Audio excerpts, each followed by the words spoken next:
Okay, here we go. All right, everyone, good evening. Welcome to the meeting of the Mayor and Council of Princeton. It's May 25th, 2021.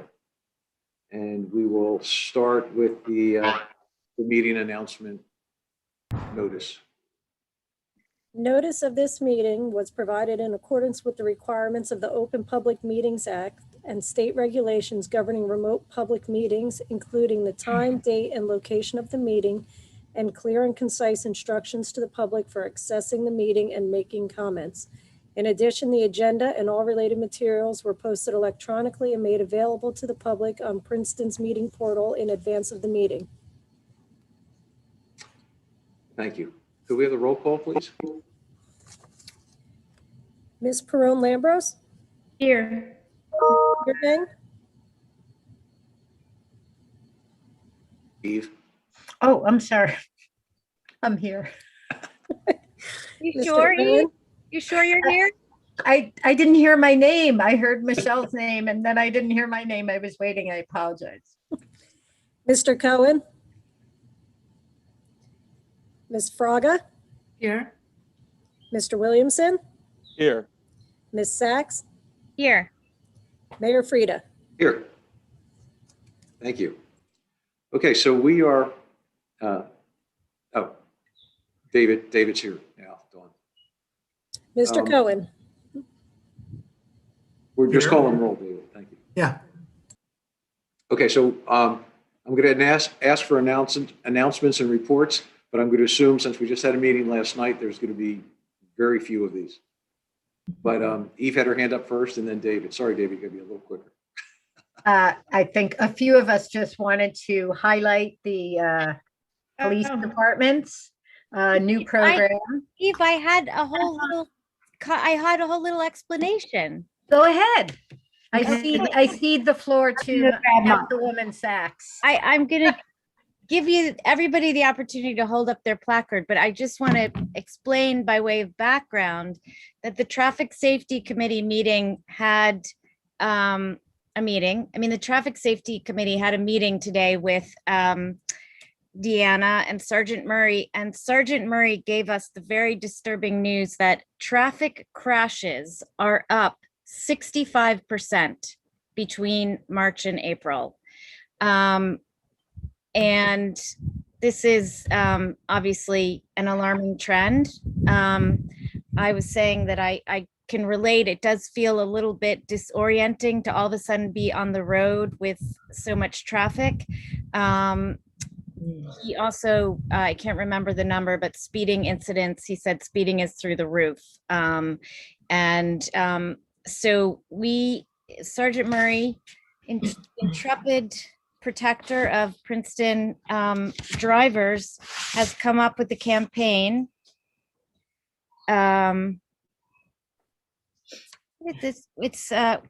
It's from B Street Smart, New Jersey, and we are all going to be taking a pledge to obey the posted speed limit, refrain from handheld cell phone use, and to resist distraction and remain attentive. So I think most, if not all of the council members have now signed this pledge. And okay, we can all hold up our thing now.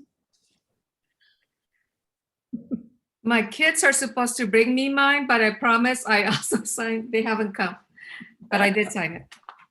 I just came back from prosecuting people for committing all the offenses you just mentioned.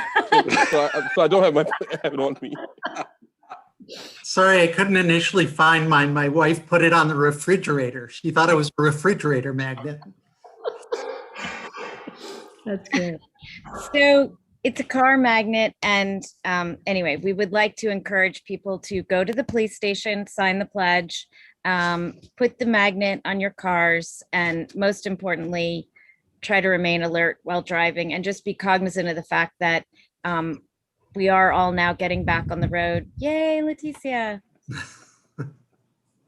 We are all now just getting back on the road in droves, and we're a little bit off because we haven't been driving for a year, and so we just need to be super extra careful and pay attention to what we're doing.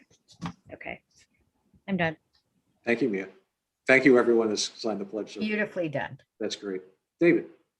Yeah, and I just wanted to announce, for those who haven't heard, that PBAC, the Pedestrian Bike Advisory Committee, is actually receiving an award at Walkable Jersey's, or the Bike and Walk Coalition's annual conference next week as one of the top advocacy groups in the state of New Jersey. So kudos to them. I wanted to make everyone aware. Well, thank you. Leticia. Very quick, I just want to remind everyone that the Princeton Youth Advisory Committee, we're recruiting 4 new members for the new academic year.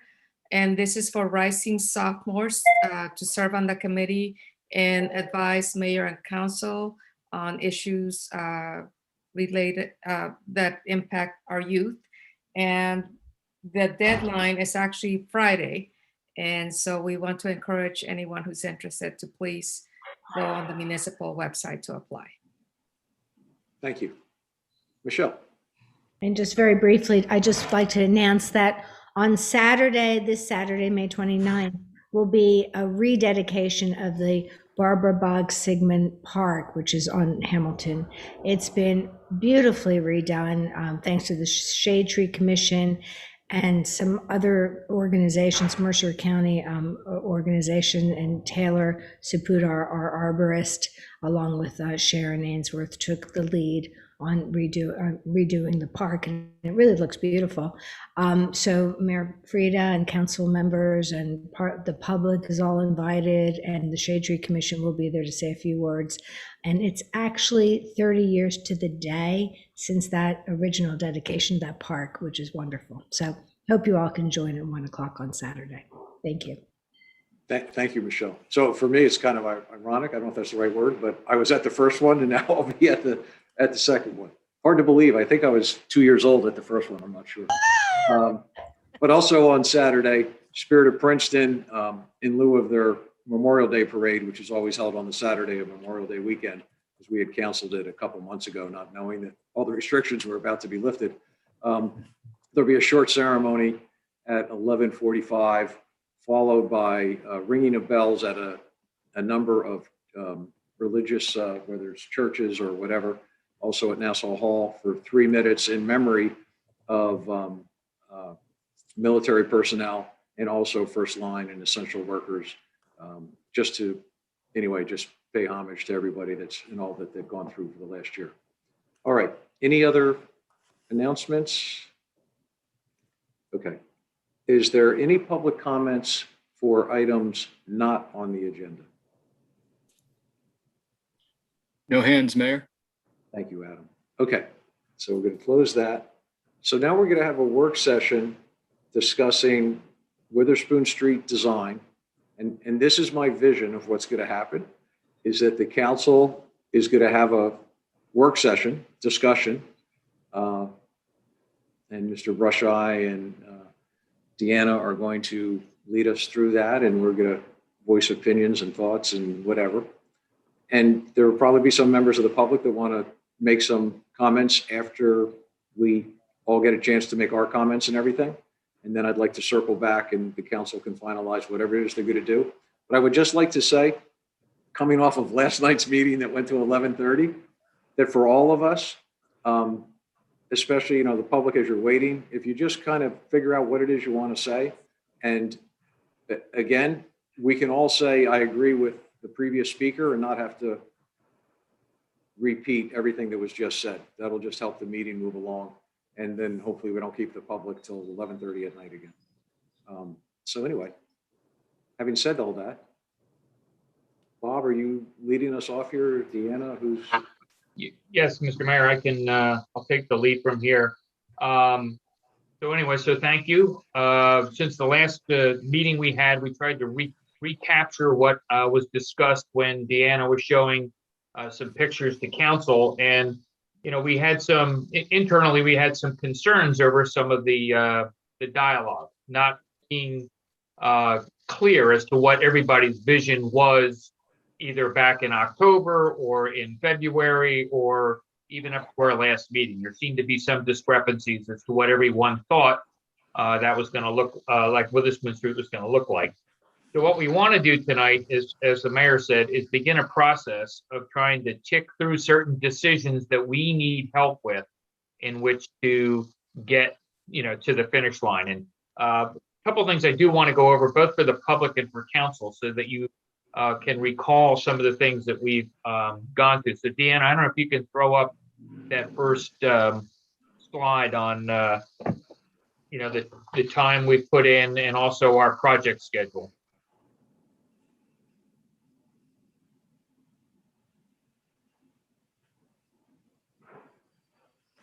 Okay. So just as a reminder to council, I know you guys lived all of this. I kind of followed it back in the day on the in the newspaper and so forth. But this has been something that has been worked on since February of 2020. This is a list of a lot of the meetings that took place over that period of time. And I know that there's always a concern by members of the community and also by the governing body that we need to meet with the stakeholders, we need to have discussions and so forth. And we've had a significant amount of those, and we're hoping that tonight we can capture a lot of what occurred in these discussions and have you as the decision makers begin to focus our work in the next few weeks on coming up with a final design of what the Witherspoon Street is going to look like.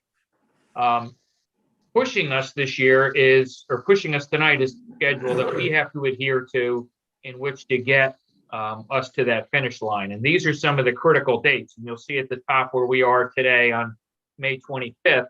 And you'll see that in the next couple months, we're hoping that we're going to be able to, or next few months, we're going to be able to award a contract.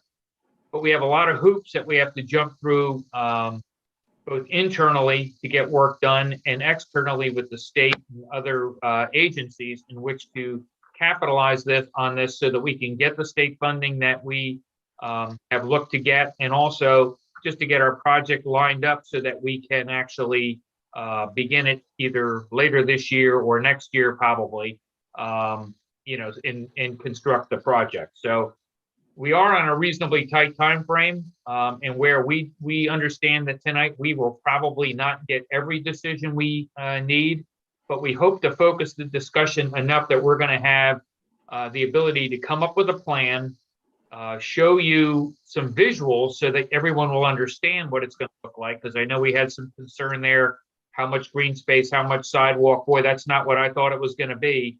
But to be able to do more of that over the next couple weeks, and then come back to the council for what we hope will be a final blessing. Maybe there'll be a minor tweak here or there, but we're really hoping that there isn't, so that Deanna and the staff, and our consultants can really turn to and work on the design. So with that said, we can take this program down for now, Deanna. Thank you. What I want to do is work our way through some of the decisions. And, some of this can be just a free-flowing discussion. And the first thing that prompted our confusion at the staff level last week was, what do we want the road to be? And I know that the council took action and we were looking at a one-way direction, but what we need to hone in on tonight is that the direction that the council wants it to go? And I don't mean north-south. I mean, do we absolutely want a one-way design on Witherspoon Street?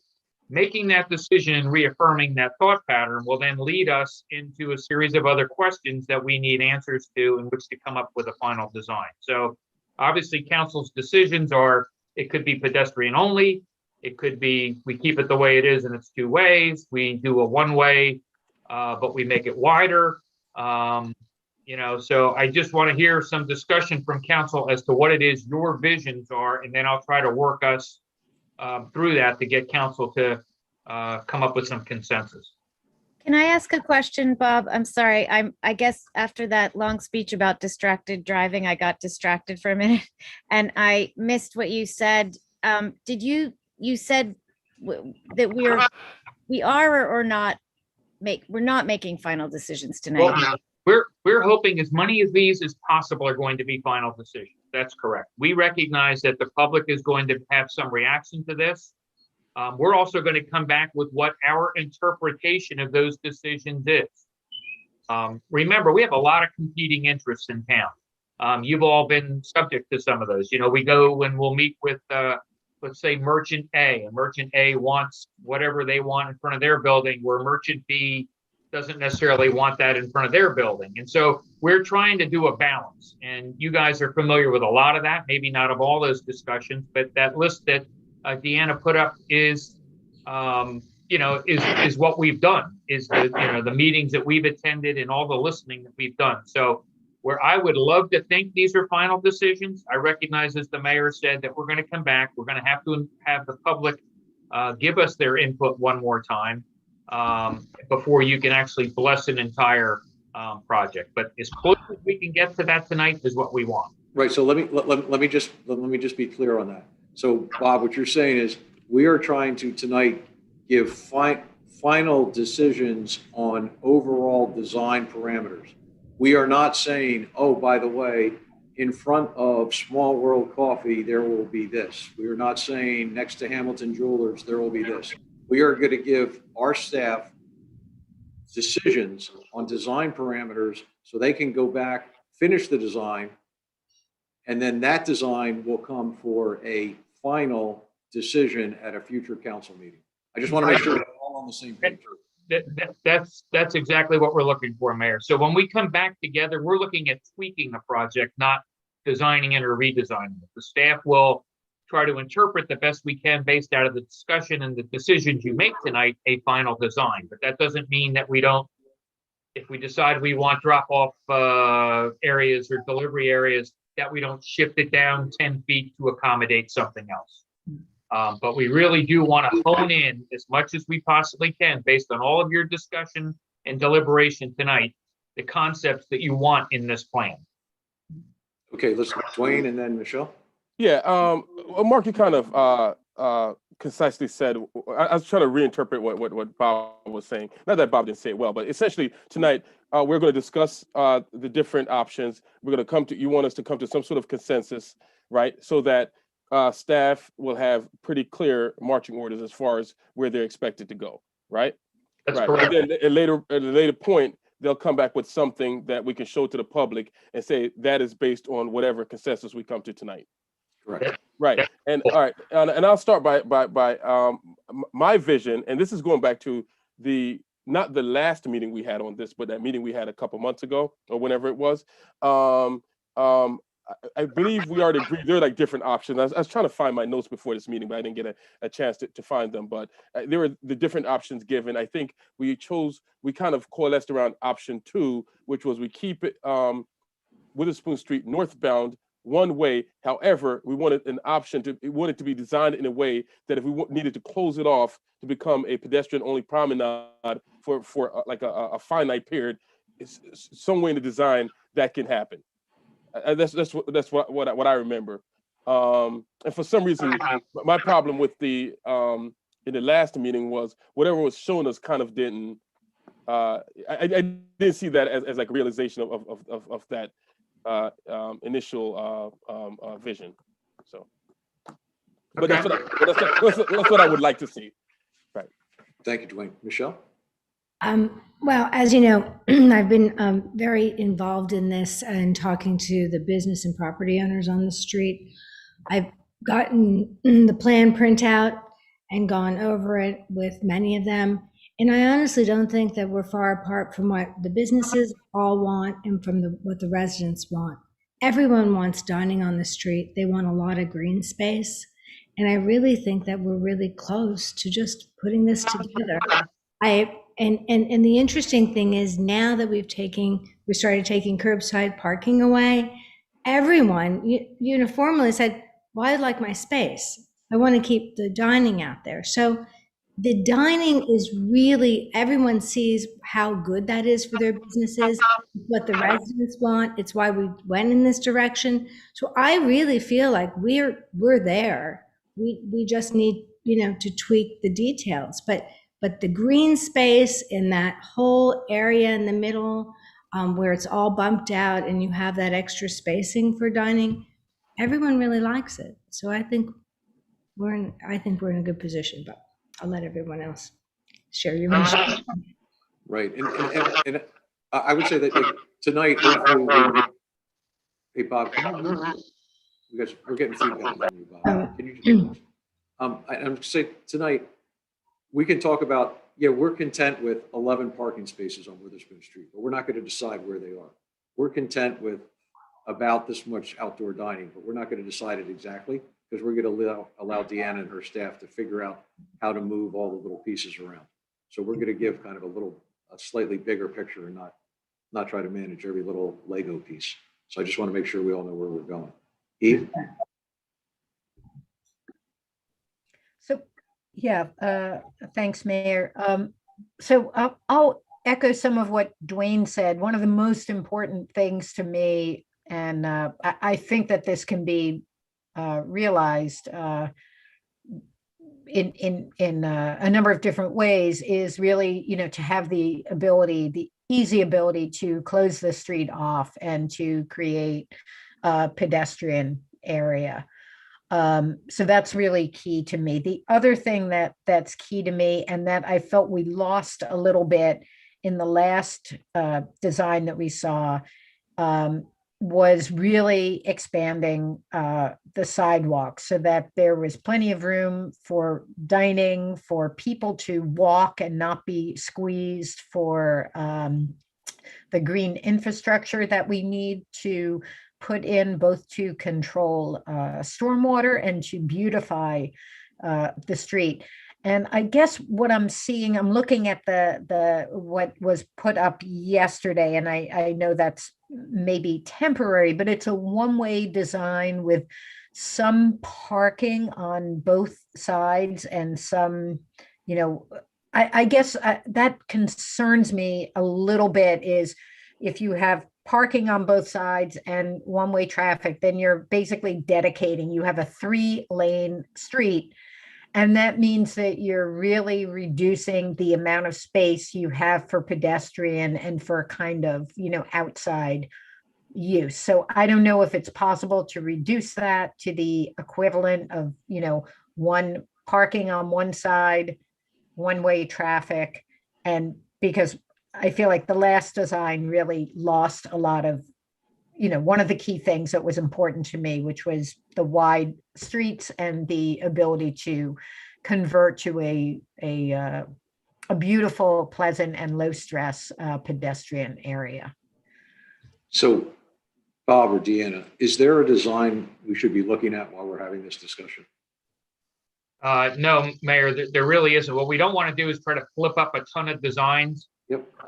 What I'd rather have is the conversation. So far, it really is going pretty well. I would just comment on what Eve said with regards to expanding the sidewalk. I mean, what we have to do is find that line between what's the most important thing that we want on Witherspoon Street. Is it that we want to deal with the pedestrians and in their space, and we'll include the dining in that space. We'll include the green areas into that pedestrian space, or are we more concerned with providing for vehicles? But I'd like to hear from some of the other members of the governing body too. Okay, David.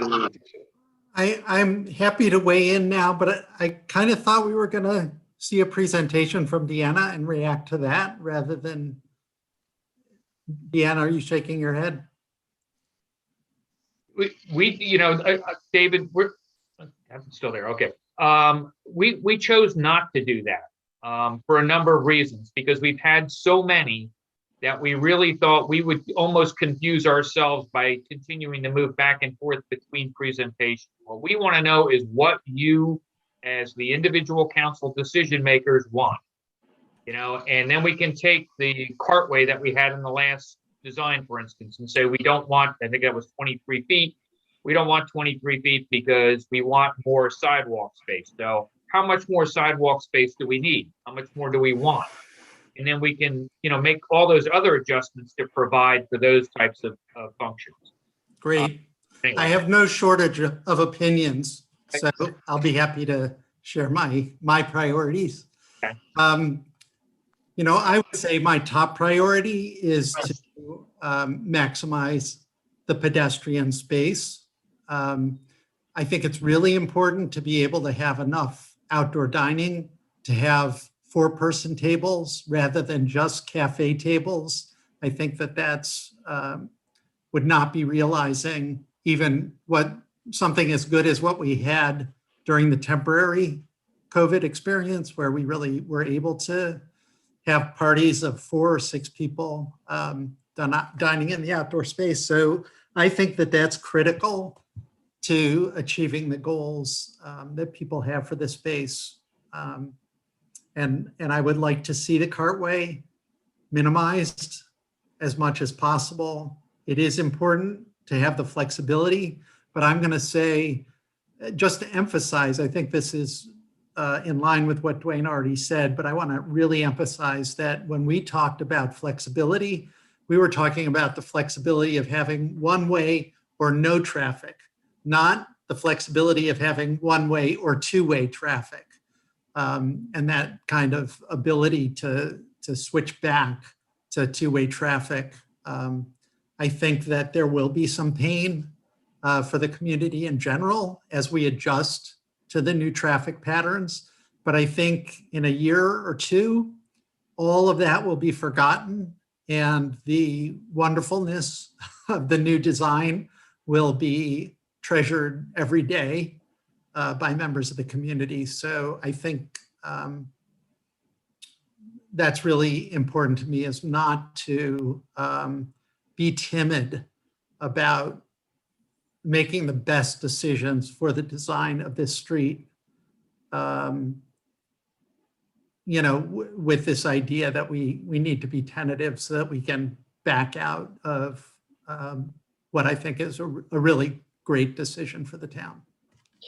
Leticia was next. Yes, thank you. So my comments would be, I really liked the idea, you know, I agree with David as far as having the capability of having the at least 4 tables that seats 4 rather than just a cafe. And most importantly, because I would like for the smaller eateries, not just the large restaurants, to have that opportunity to in front of their space. Because from what I remember before, there was just a few select spaces, and I wasn't sure how those would be designated and who they would be designated to. So I would like really to have the other eateries, or even potential future ones, to have that capability. I also like, with that in mind, I like the idea of how you had the design where the parking was going towards the top, at the end of the street, towards Nassau Street. And I don't know if you also had some at the bottom towards Spring Street, but I like the idea of having those at the end, so it's not, the cars are not parking in between. And with that said, I recall that at one time there was a concern about parking spaces that were being lost, and the discussions that they could be made up on Nassau Street, where the taxi stands were being removed. And I just want to make sure that it is in fact happening or happened. Mia and then Michelle. So I'd actually like to talk about what I don't want to see. And what I don't want to see is a situation where we don't fully realize the benefits of this plan, but we just have the inconveniences of the plan. And it's really I think a fine line, and there's got to be a sweet spot there. But my concern about the last plan that I saw, in fact, my alarm was that what we had was sort of a jumbled, unappealing mess that would leave us all feeling really inconvenienced and regretful that we had made that decision. There will for sure be inconveniences and behavioral changes in our transportation patterns and daily habits that we all will need to make. And those will only be worthwhile if this becomes truly the vibrant public space in which, the library is often referred to as our community's living room, and this sort of can be, a shared space that everyone looks forward to going to, and, dining, socializing, engaging in consumer behavior that will benefit our local merchants. But I was there the other night, and I will say that I've driven for years in and out of Manhattan. I mean, I'm very comfortable driving in places where it's tight and where there are a lot of people coming in and out of parking. And I felt uncomfortable. It felt really crowded and chaotic and dangerous. So what I don't want is that. And I am not sure.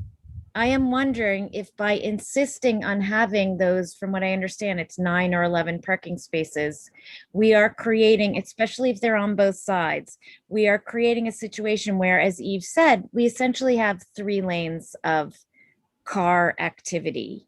And there is, this is all trade-offs. And so I don't know exactly where I come down. I just want to make sure that the trade-offs, that the benefits far outweigh whatever the inconveniences are, and that we don't end up with so many compromises that we just don't have something that really achieves what we wanted.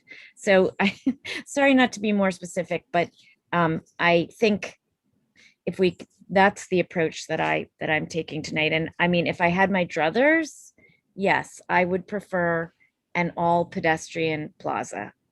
I'm also a little confused because I thought that we voted by ordinance in December for 1 lane, 1 way. So I'm again a bit surprised to find out that now everything is on the table. But if everything's on the table, then maybe the all pedestrian option is also on the table. I think I would rather see just really 1 lane of cars that are moving and not going in it. The minute you have cars parking and coming out and cars driving, immediately you have more potential for pedestrian injuries. And so that's, but I don't know exactly how wide the options are that are available to us now. Michelle? Okay, just before we move to the next one. Okay, so I'm seeing some good focus on where we are. So everybody so far, we're pretty committed to the 1-way traffic. I've heard from a couple of you that there's some concern over the parking element of this plan. If there's going to be a parking element, where do we put the parking? Is it on one side, both sides, at the ends, that type of thing? So if we can, I don't know if anybody else has anything to say about the 1-way. I think we're pretty much in unison on that, are we? Yes, I think we are. I don't think anybody said that we're looking at 2-way. I know Mia mentioned that you could go 100% pedestrian, but I'm gathering 1-way with the ability to close this down at certain times so that we could make it a pedestrian mall for either events or for special occasions, whatever that might be. Is that correct? A lot of heads? Good. You're all right. Yes. And I think that's fine. That gives us really quite a bit, actually. All right. So when we look at the cart, we can move on and talk a little bit about the cartway and the paved area. One of the issues that we ran into at the last meeting was that whole distance across. So when we were looking at parking, the distance of the pavement, which then controls how much green space we have, which then controls the pedestrian area that we have. And we certainly can't accommodate, very big tables with that last design that we talked about. So I'd like to talk a little bit about that width and about parking and have everybody make a comment about, are we looking to have parking there? How much are we really looking to have? Is it nominal parking? Some drop-off parking? What are your visions there? Loading zones? I'd like to talk a little bit about those 3 categories if we would. And then when we're done with this, then I'll talk to you about how we see being able to replace some of the parking, because no matter what the scenario is, we're likely not going to have the parking that we currently have. It's going to be reduced. And how we think we can, provide for that within the central business district. Okay.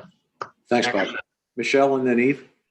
And I said on the onset, when I said that there is a pretty general consensus, I'm really getting a consensus that the preference is to have the outdoor dining than it is to have the parking. However, there needs to be loading. Sorry, I can hear. There needs to be loading areas. The unfortunate situation is that you have many businesses that don't have back doors. So we have to look at that split loading. But what they're really interested in doing, and I think this would really help solve things, is to do a split loading zone. So in other words, for instance, 6 a.m. to 12 p.m. Monday through Saturday would be, certain spots would be loading only, and they wouldn't be parking, but they would convert to 30-minute or 3-hour parking that can be negotiated. And everyone pretty much, like Leticia said, was looking at those loading and parking zones on the ends and not taking away the middle, which would give a really nice green space on both sides and a buffer. So, and that would also, I think, allow the 4, but I'll let Deanna look at the design element of that. But I think, like David said, I think you're talking about 4 tops in that area. So. Thank you, Eve. Yeah, I'm also, the point I wanted to make is I am also cognizant of the fact that the merchants do not have back alleys where services, delivery, trash pickup, etc., can be provided. And I know that not all, but a good number of merchants prefer the two-way street. So I think it is really, if we are going one way, or some merchants prefer a two-way. Okay, it's really irrelevant, because the point that I want to make, and if I mischaracterized it, I apologize. The point I want to make is we really absolutely need to recognize what the needs of the business community are, so that they can get deliveries, get rid of what they need to get rid of, and that, and so that is also, I neglected to say this initially, but that is also a very high priority, I think.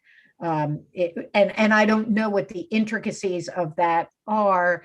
I hope that we can have the other things that we want, while still making sure that her merchants, especially our restaurants, can thrive. So. Thank you, Eve. David? David, you're muted. muted, David. I do like the idea of the double purpose loading spaces, which could be loading in the morning and could be parking in the afternoon and evening. And in addition to that, I want to suggest that 30 minutes spaces probably make the most sense in this area. I think that there are many merchants in this block who can benefit from a quick transaction. And I want to avoid a situation where we've got 3-hour parking spaces here, where somebody's sort of won the lottery, who may not even be going to a business on this block, by getting a long-term parking space. So the fewer parking spaces we have, the more important turnover is for the merchants. And so I think that going in the direction of 30-minute parkings, it probably makes a lot of sense for the spaces that we do have here. I'd like to, go ahead, Mia, you go. I just gonna say, I think an hour would make more sense than 30 minutes seems really short. You can barely sit down and have your coffee and have to rush back to your meter. Although I guess, yeah. But 3 hours is definitely too long. 30 minutes seems really short, but I mean, also it could be at different times of day. At dinner time, could be longer, but anyway. Thank you. I just tossed a couple ideas that thoughts I have. I do think the ability to go back to two-way traffic is important, because we don't know what's going to happen a year from now, 3 years from now, 5 years from now. And if we design it in a way that allows that ability, it's going to be relatively easy to do, as opposed to ripping out infrastructure that we've built and rebuilding it. So we can try to be creative about that. So, people have questioned, how much parking do we need now? Should the parking be on one side? So, and again, I'm not trying to say this is what the final design should be, because we should just be tossing out ideas and let Deanna and her staff figure that out. But if you put all the parking on one side and you had a one-way, and 3 years from now you say, gee, we need two-way traffic, well, you have 2 lanes of traffic. Remove the parking. So there's a way to do that. The other thing I would caution, I think when we last talked about this, the design that we were looking at, we had a couple different drawings. And one set of drawings showed these really tiny little tables. But when we looked at the other drawing and talked about how wide would the cartway be if it did allow for future two-way traffic, it was pretty similar to what exists today, which meant there was actually plenty of room for the larger tables. So I just want to caution that we don't get too hung up on prior drawings that we saw, as opposed to just say, I think there's a way to allow for future two-way traffic if ever needed. I think there's room to do tables similar to what's there now. It's just a matter of where they are. So anyway, that's that. Michelle? And I agree with that. I think if you just look at the way that it is right now that we've taken the curbside lane, you've got really, it's wide enough. I think it's 20 feet. It's two-way. You could have two-way traffic, but we have one-way traffic on it. Those bin blocks would be the beginning of the green infrastructure to, and that includes a sidewalk, and it includes enough sidewalk space and enough area for 4 tops. I mean, they're pretty, so like where Agricola is and Mezzaluna, and on the other side, it's pretty even. And you can see that there's quite a bit of space for the dining, and everyone really likes it. I mean, everyone. So that's good. I think that the traffic mitigation, we need to live through that. We need to try it. We have the next, 6-9 months to go through this and see how people's behavior changes. I think that doing the free parking for, the first 30 minutes in Spring Street Garage, trying to move people into the garage because they are not utilizing the garage, the more that we can incent them to do that, the better. And I think that will help. So, but I agree. And I'm concerned that the street needs to be wide enough for 2 other things. One is fire emergency situation.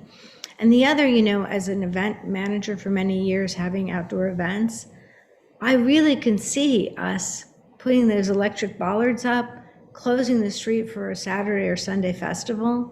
You would put the tents of those festivals down the middle of the street. I mean, you wouldn't want to block the businesses and their outdoor dining, but you could have an event and things happening, bands or whatever you might have. So you don't want the street to be too terribly narrow. So. Thank you. David? Just to follow up on your suggestion, Mark, I mean, I'm very supportive of keeping the parking on one side. And I can live with the idea of, some flexibility for going back to two-way. But what I would like to say is that if we do the traffic on one side and you did a bump out at either end to clearly define the parking area, that could be a compromise situation where essentially there's some infrastructure modification that might be required to go back to two-way, but not super expensive infrastructure modification. And by the way, that would have the additional benefit of, shortening the crossing space for pedestrians if you could have a bump out at either end. I know that may have some difficulties relating to turning radius for the engineering up at Nassau Street. I did hear that in the presentation last time, but I'll leave that challenge to the engineers to, figure out how we get to a bump out at each end and and do the parking on one side and still make it work for turning radii. Yeah, I would just like to say, I was just throwing out the parking on one side as an example of something that be considered. I don't know if it's a good idea or not, so I just don't want to. But again, that's something Deanna and her staff can figure out whether that makes any sense or not. Michelle, and then Leticia. Sorry, just one consideration to that, because if you put parking on one side, you kind of shortchange the side that has the parking in terms of the outdoor dining, as opposed to if you look at where and I know you don't want to design this for current because you don't know what changes will happen, but you have certain backs of buildings on the ends and places where that may never really need that. So it may make more sense, as we talked about before, by having the parking on the ends. So just something to consider. Yeah. And that was exactly what I was going to point out, my concern that if you have all the parking on one side, I can picture, what I was trying to visualize is that one side would not have the opportunity to have the outdoor dining on their side. So you're basically. That's only the case if you keep the center line of the street with the center line of the traffic lane. If you move the parking and traffic lanes so the center line is the average of those two zones, then you can have equal sidewalk on each side, I would point out. I guess I'm not visualizing it, so I would like. Yeah. But again, but I think that's a good example. We ourselves don't have to be able to visualize it as long as Deanna and her staff say, okay, there's another idea. And, if David's point works, that's another option that they have.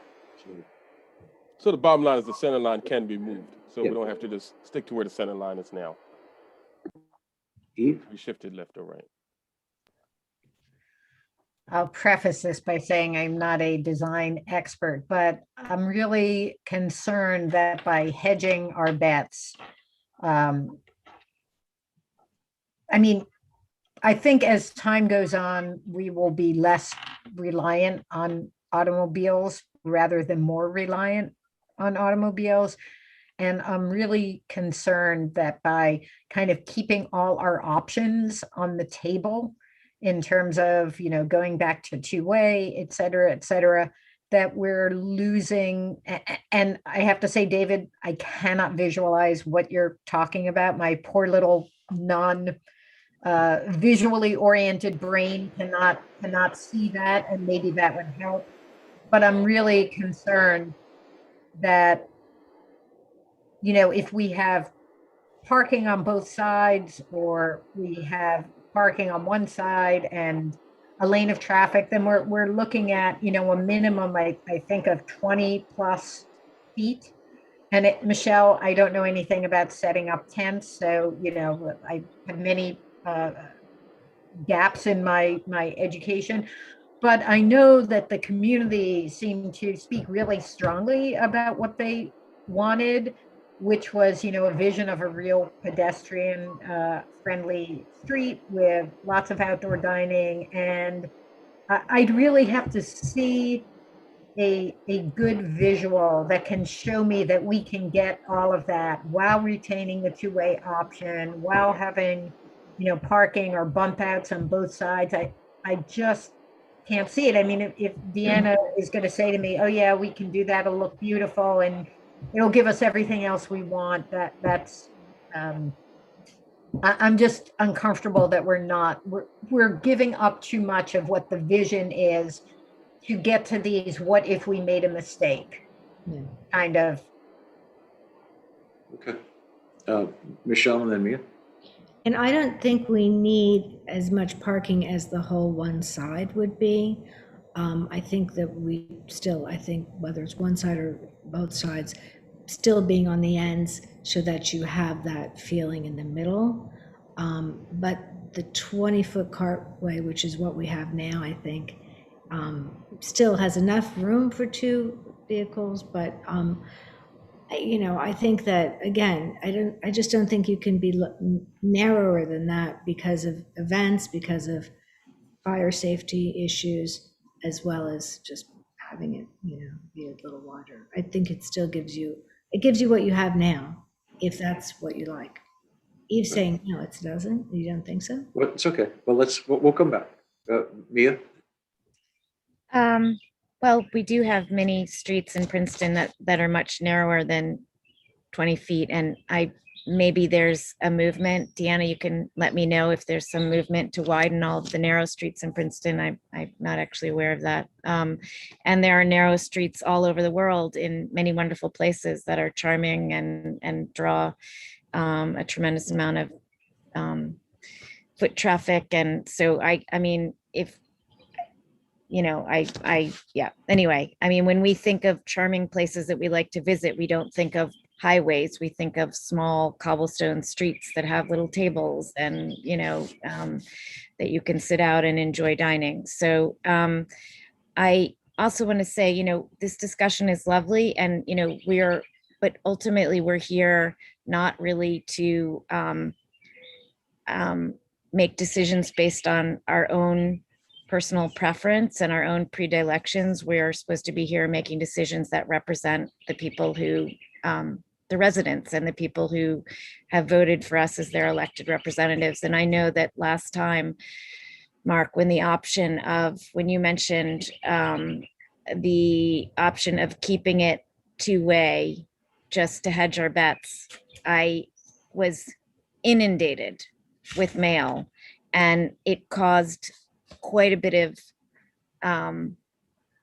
hysteria and people were really upset because they felt that we had let them down, that we agreed to do something and now we were reneging and we were sort of finding a sneaky out, like, yeah, we're still doing what you wanted, but we're really not, but we're going to pretend that we are. And so, I mean, I have not heard from anybody who feels really strongly that they want to be able to have the option to switch back to two ways 5 or 10 years from now. I have heard from a lot of people who are really excited, who already felt that, the having cars there was a compromise, but a compromise that they were willing to make. And we took the temperature and we voted in December what we felt was a compromise. And now I feel like, and I'll just say what I said last time, that we are increasingly shifting just a little bit away from that compromise. And every time we shift, my inbox lights up. And I mean, I feel like the decisions that I will make here and the way I will vote are based on the input that I'm getting from the community, which is very strongly in favor of maximizing green infrastructure, green space, pedestrian, a pedestrian plaza feel, places to dine, places to socialize. So if Deanna can come up with some sort of, plan in which what you would like, Mark, which is to keep the sort of the two-way option in the back pocket and it still keeps all those things that the community seems to want, great. But we'd have to see it. Yeah, right. Well, that's the whole purpose of the discussion tonight. That's where we're going. And I will just say this. I've had plenty of people talk to me. There was no hysteria, but plenty of people talk to me. And the vast majority that have talked to me are very much in favor of having the ability to go back if we need to go back. So, well, I guess I don't know who to talk to. Well, yeah, that could be, right? I don't know. I'm just saying, but how about if you send your people to talk to me and I'll send my people to talk to you? We'll all meet in the middle of Witherspoon Street. All right, let me go to David and then Michelle, and then I could just interject one thing, Mayor, and then we'll get to David. What both the mayor and Mia are talking about is the dilemma that everyone is currently having, in that we are dealing with competing interests, and you guys are the arbiters of the competing interests. So you've got to represent that in the ways that you think are best. And I know it's difficult because sometimes they really are at opposite extremes. But we are honing in on something, and I'd like to talk after David is done, if this is not what he's going to talk about, but get us to try to define a little bit better what that cartway width is. so that we can get a good handle on that. And, you know, some of it we can get for, if we're going to put parking on one side and not on the other, but if we can hone in a little bit on that after David, that would be helpful for us. Thank you. David?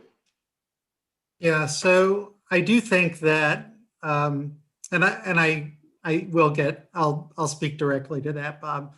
You know, I think I would pretty strongly favor not having the parking on two sides, and for reasons that other members of council have mentioned earlier, where if you have a travel lane and two parking lanes or two parking bays opposite, then you're starting to get a really wide cartway, and that's not a good feel. I also think that 15 feet for me is really the maximum of the travel lane. It would really be better if it was less, because you're going to have a temptation to speed. Basically, we know that narrower roadways encourage slower traffic, and from a safety standpoint and pedestrian comfort standpoint, we really want to have a narrower travel lane. Now, you know, if you have, say you had a 13-foot travel lane and 7 feet of parking on one side, which is what you need for parallel parking, that adds up to 20 feet. I think that that's reasonable. If it's centered correctly between the buildings, you can have equity for the two sides of the street. And then the question becomes whether it's interrupted or not. And that gets back to my point about whether it's flexible or not. I really, flexible in the sense of going back to two-way traffic. I think that that is a purely political question in a lot of ways. I think that we can get a design that is wonderful with 20 feet, and we can get a design that is, you know, works great as one-way traffic.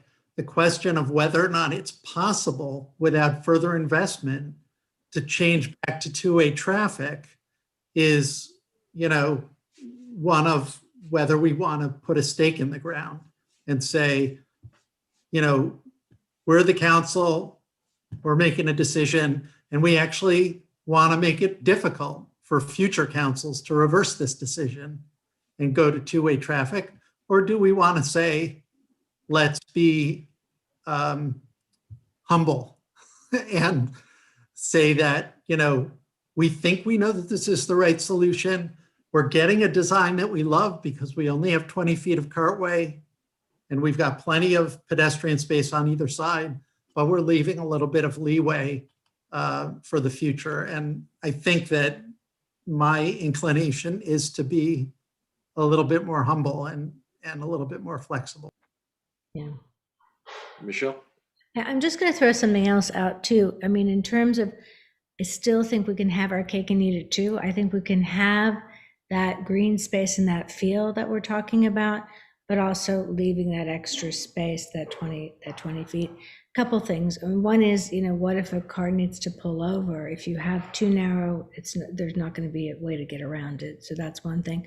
But what also is concerning is maybe we have so much space there that are all of the restaurants even going to be able to avail themselves? I mean, you know, do they, you know, how much space are they going to have? Remember, they're going to go back to normal kitchens with normal amount of traffic. We want them to have the ability to have outdoor dining, but some of them may not have the capacity. So I just throw it out there that I think you have a design possibility, and Deanna can come back with it, where you have that 20 feet, plus you still have a really nice green space on either side with no parking, and you have that kind of more in the middle with, like Leticia said, with the parking loading zones on the ends.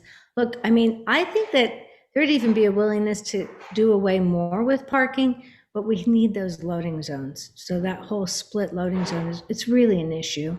All of those, there's so many of those businesses, they have no capability of having back door. There's no back door. So it's really unfortunate because it takes away from the whole experience. We'd all like to not see the trucks there. And I think the split loading zone helps. I think something we're really going to need to consider probably sooner rather than later is an ordinance stopping deliveries after a certain amount of time, or a certain size delivery truck, because these big, long, trucks, it's really difficult. And I know some of the business owners have even mentioned to me that idea, which I hadn't thought of. So, I think these are things that we can think about, but I do like David said, to have just that bit of humbleness and flexibility, and looking at the varying aspects of it. Hey, Dwayne, do you By the way, need- I'm sorry. Hey, Dwayne, that's fine. Oh, me? Okay. Yeah. Earlier, well, Mia and David in the earlier part of this meeting made some interesting points that got me thinking about a couple things. The first thing is when we did that study, the majority of people came back and said they wanted pedestrian only on Witherspoon Street. We've kind of moved away from that, I guess, because of what I understand is feedback from the business community who thinks that would be detrimental to their businesses, not having traffic driving through. That's the idea I've gotten. Some businesses, some I'm businesses, sorry? some Some businesses, right? Because Dwayne, but for that coming back to us, I think we'd have generally gone with where the majority of Princetonians who responded to the study said they wanted to go. So this brings up a couple other questions for me. The questions it brings up is, have we ever done any real studies with real data of how detrimental less traffic on Witherspoon, less vehicle traffic is what I mean, on Witherspoon would be, how detrimental that would be to businesses who believe they really need to have that in order to be very successful, versus any benefit we would get from having less traffic on Witherspoon Street. So that's question number one. The second question then becomes, Mia mentioned something about we should have an hour parking. David mentioned something about a half hour parking. I think part of this discussion needs to talk about what is the goal of parking. Is the goal of allowing parking just to allow people who need to have, someone wants to run in for a quick coffee or something? Or is it the goal of parking to allow people to able to have dinner, hang out for a little bit, and then get back in their cars? Or can we find alternative parking for these different goals? So those are my two issues I want to put out there. Okay, Eve was next. Eve, you're muted. I just made a great speech while I was muted. I think that, while it's true that some of the merchants are pushing for more parking versus less parking, I want to go back again to a point that I've made and that Michelle has made, which is the key thing is that the businesses need to have deliveries. And in many places, there's a back alley or something where businesses can get their goods delivered, their garbage picked up. That's not possible on Witherspoon. Everything comes in through the front doors for the most part until you get further down. And then there are a couple of businesses that do have, an alley, so to speak. So that can't be like a single lane, because you can't have a truck there that pulls up, stops, and delivers. So you need to have some place on that section of Witherspoon for a delivery truck to pull over and make a delivery. So that is kind of, and then the question in terms of parking then comes up with, if we do limit, deliveries to the morning, which I think is a great idea, how do you then structure that parking? But I think that is to you, as far as I understand the situation, you cannot simply have a lane of traffic. You have to allow for deliveries to be made. And maybe I've misunderstood that, but that's And trash pickup. yeah, a key constraint that I understand. So Yeah. Go ahead, Michelle. And one thing too is, like I said, we're going to see this in action this summer. I mean, it's post-COVID, people are coming out, a lot more traffic. The traffic mitigation measures will be in place. We have kind of a lot of that, most of the outdoor dining, is there now, and we could even have more. And I think we'll have a sense of how that will work, in terms of that. I want to go back to something Dwayne asked before, though. You asked how detrimental would this be to the businesses if it were closed as a pedestrian mall if we didn't have? Well, just the different options. What are, have we actually done any studies, or we're just kind of relying on common sense? And the business, we have, sorry, Michelle, to cut you off there, but it's not just that one option. I'm saying for all the different options. If we have any real data, or we're just relying on how people feel, or is it real experience from the actual I know merchants? they're on the call, but I'll speak for them. I know Andrew Siegel has told me repeatedly that bad traffic and slow traffic is detrimental to the business for him. And I know that Jessica from Small World has told me that there has been an impact on Witherspoon Street business, and she has a comparison. She has a benchmark because she has another restaurant in town. So I'll let her speak to that and answer to your question. So I'm going to tee it up because I don't really want to put words in their mouths, but they've told me those stories. So those might be anecdotal, but they're real businesses that are really be affected. Absolutely. So I think that could answer your question. David, and then we'll jump back to Mr. Brusha. And I wanted to respond to Dwayne's other question about what the goal is of having parking in this zone and the comparison of 30-minute to hour parking. I think, I don't have a super strong opinion, but the reality is if you look at the establishments along the street and their seating capacity, we can only park, 5% of the people who might want to have a sit-down meal at the restaurants along here.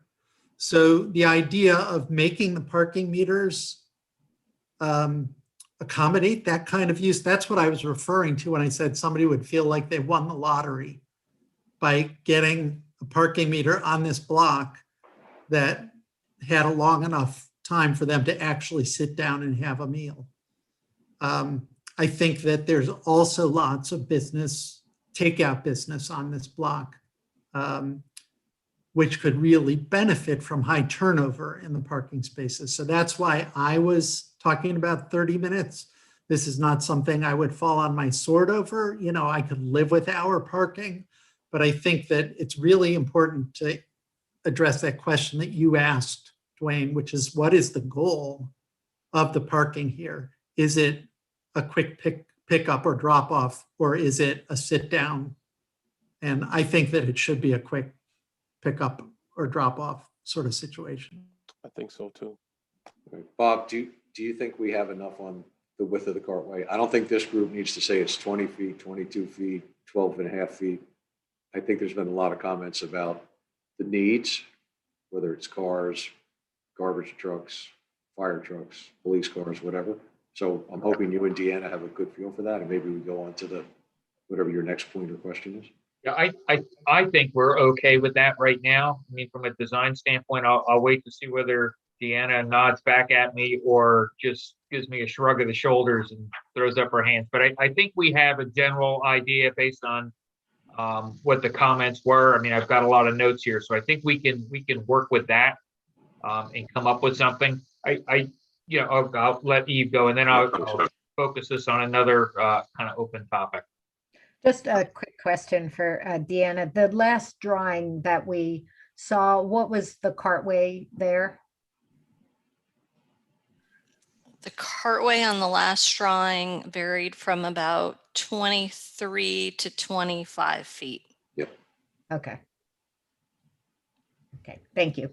And my understanding, I mean, the original, I think this is where there was some concern because I think the original drawings that we saw had the cartways 15 feet. Is that right? Yeah. Correct. So that's just where, and I would just say, if there's a way to, Mark, to your point, if there's a way to keep the option to go back and, basically the integrity of the vision and the design is intact.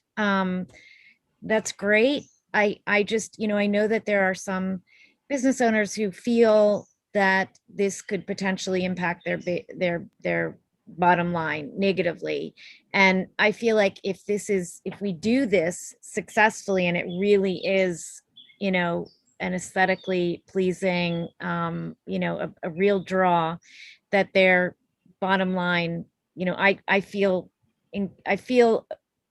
that I can make the decision in good conscience to vote for something that I think will help them.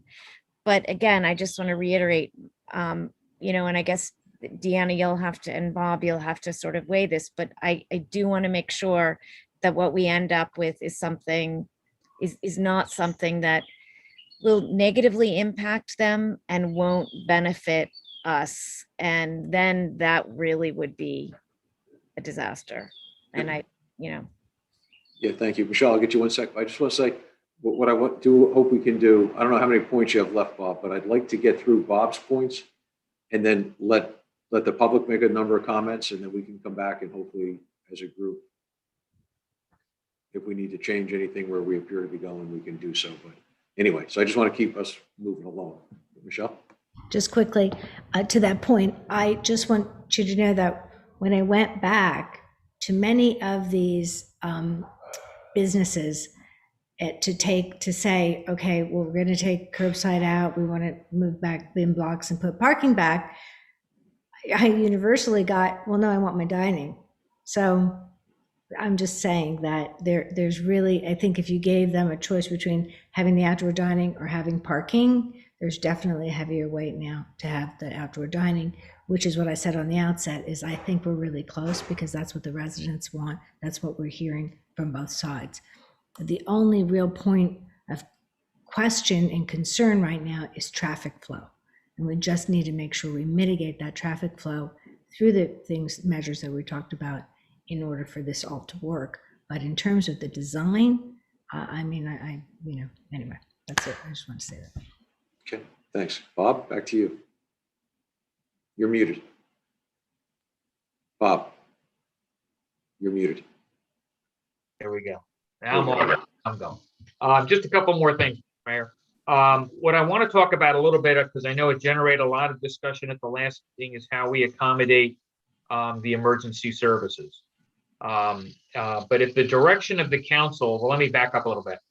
We believe that from an engineering standpoint, we will be able to accommodate the emergency services in there, certainly at a 20-foot distance, if that's where we end up.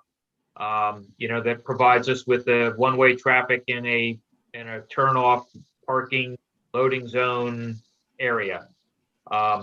If we get closer to that, or if we narrow that down, we also still believe that we can accommodate through design elements some areas for the emergency services to be able to put the aerial up. It's not going to be would not be 100% access along that street.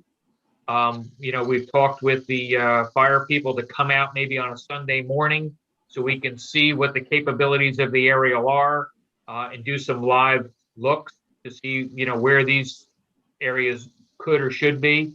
But certainly, at a 20-foot section, it's a lot more doable or a lot easier to do than it would be if we were down to 115-foot lane as to where we could place it and put stabilizers down and the like. So I just want to make sure that you understand we are working that issue between Deanna's office and our design people. We've had discussions and we're confident we will come up with a way to address the fire department's concern with that, with the apparatus.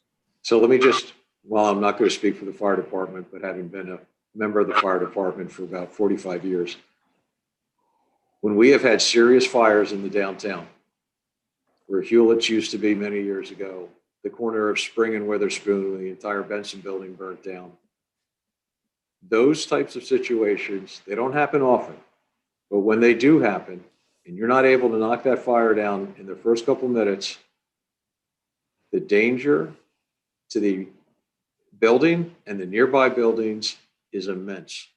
So I'm just driving home the point. Again, it doesn't happen often, but when it does happen, you better have the ability to get the equipment you need there.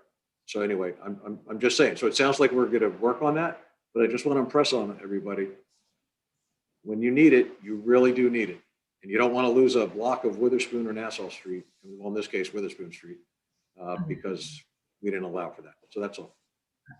Michelle. Mark, the only point I wanted to make there, Mr. Mayor, is the fact that that is a high consideration for us. Yeah. We understand that need. We certainly want it. I mean, I remember those fires too, and it's not just one area we got to look for. It'll be, we have Right. anything that would be significant, it'll be multiple Multiple. apparatus. So Yeah. appreciate your highlighting. And go ahead, Michelle. Personally, I would never want to be the decision maker that decided to do something that put people's lives in danger.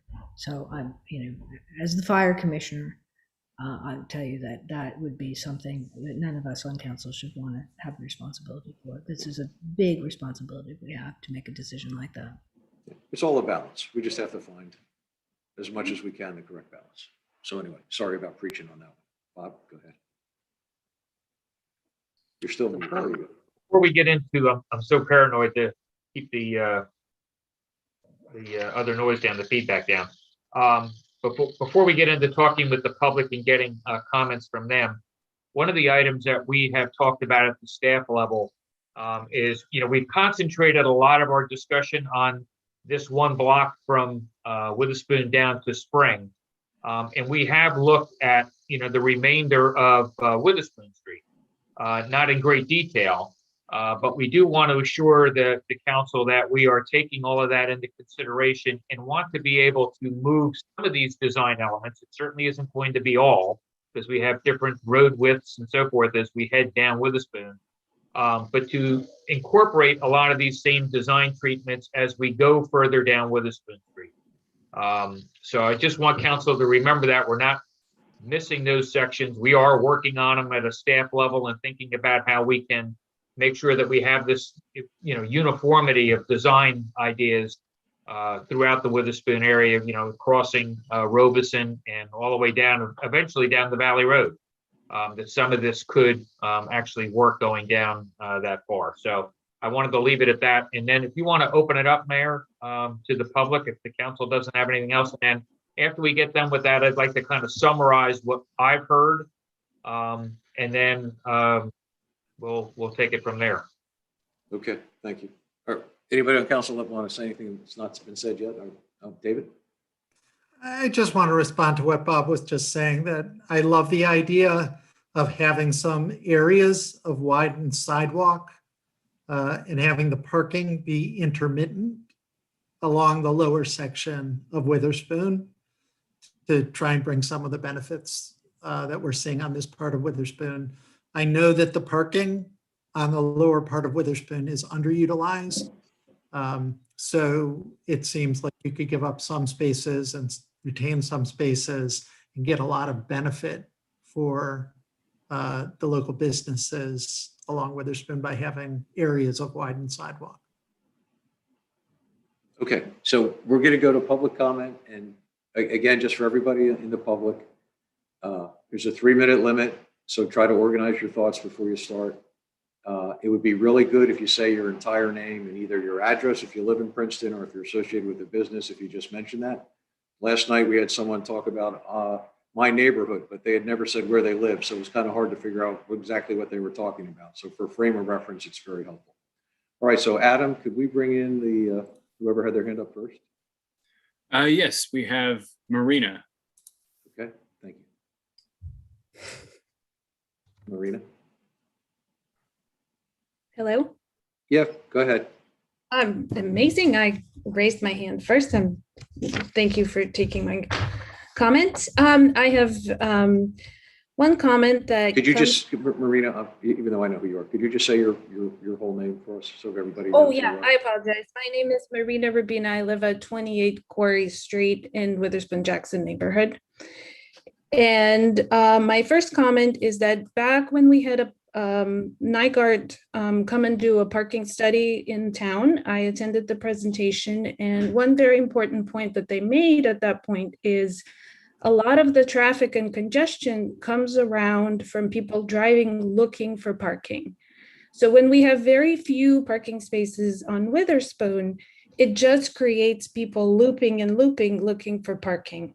If it was very clear that there's no parking on Witherspoon in those blocks, there's just loading and wheelchair accessible parking, that would cut down the congestion. It would cut down on people looping around and looking for parking. It would just simplify everybody's mental abilities so much. That was my first comment.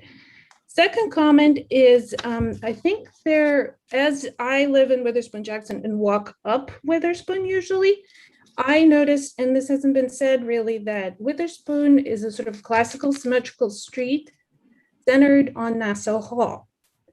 So when you're designing the street, Diana and the consultants team, you should really think about when you're walking up, it has to make sense in relationship to the architecture. We have a major tower at the end of the street.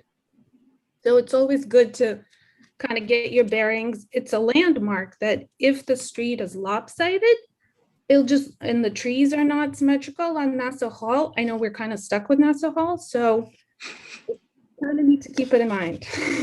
Next comment.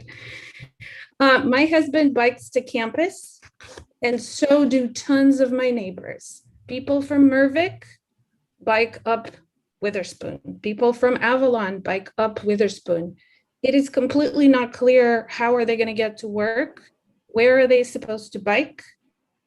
My office is on Nassau Street, and I walk and I bike, and I'm really confused. Where are we going to go?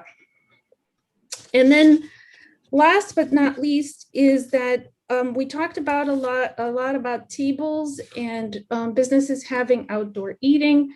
What we haven't talked about is sort of undedicated recreation space, where it's not only restaurants having tables and people having dinner, but it's, I'm walking around with my 10-year-old and we want to sit on a bench and, pet a puppy.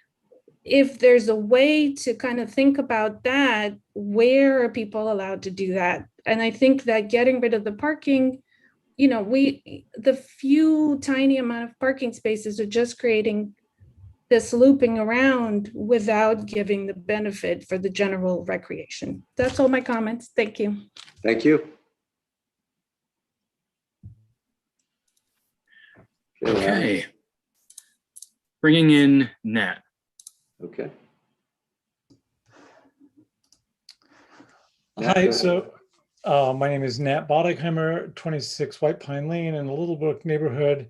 And I just wanted to add to Marina Rubina's comment about consultant findings on parking. The Donald Shoup is the academic expert on parking, and it is his research that Nelson Nygaard was referring to, and he has identified a range of between 8 and 74% of people driving in districts are driving seeking parking, and that varies from place to place, but it can be as much as 30 to 50% much of the time.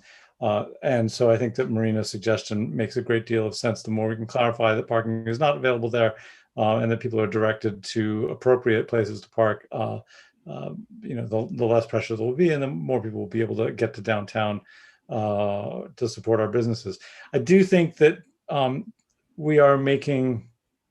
concerned by what I hear about preserving options for the future. Obviously you always want to preserve options for the future as much as possible, but I really think that, Councilwoman Niedergang is correct that we should be shading towards what we want the future to be. We have a future where there are going to be more people, more residents of Princeton. More of them are going to be, walking to downtown. We've located new housing developments in places that are walking and transit oriented, and these are future customers. We should be doing everything possible to make this an area that's going to be attractive for them and attract their business. If you create a place that's only car accessible, you're going to force everyone to get there by car. And when people get in a car, they'll go any place, not necessarily to our downtown.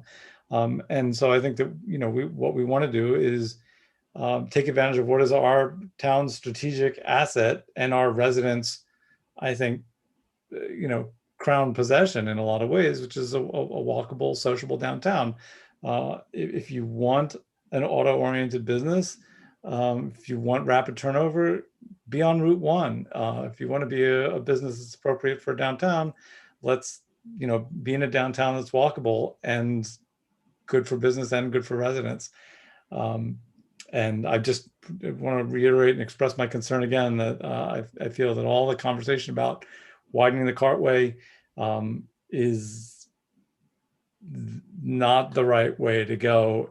And speaking as somebody who rides a bike to downtown frequently, I bought an e-bike. I do a lot of my errands on that. Go to Harrison Street Center, go to downtown on that, shop at a lot of the merchants who are expressing concerns about loss of parking spaces. They don't need a parking space for me. Put more parking infrastructure there, more green infrastructure. Use the cartway that you're talking about for cars for these other purposes. I think would be a much more effective use of that space. So those are my rambling comments. Thank you very much. Thank you. Okay, next we have Andrew.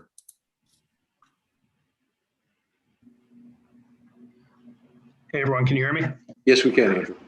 All right. I'm Andrew Siegel, live in Palmer Square in downtown, and owner of Hamilton Coolers.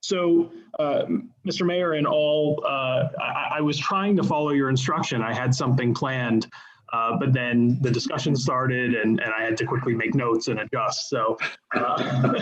I heard my name, and then there's all that stuff. So I'm gonna try and cut me off when I'm going too long.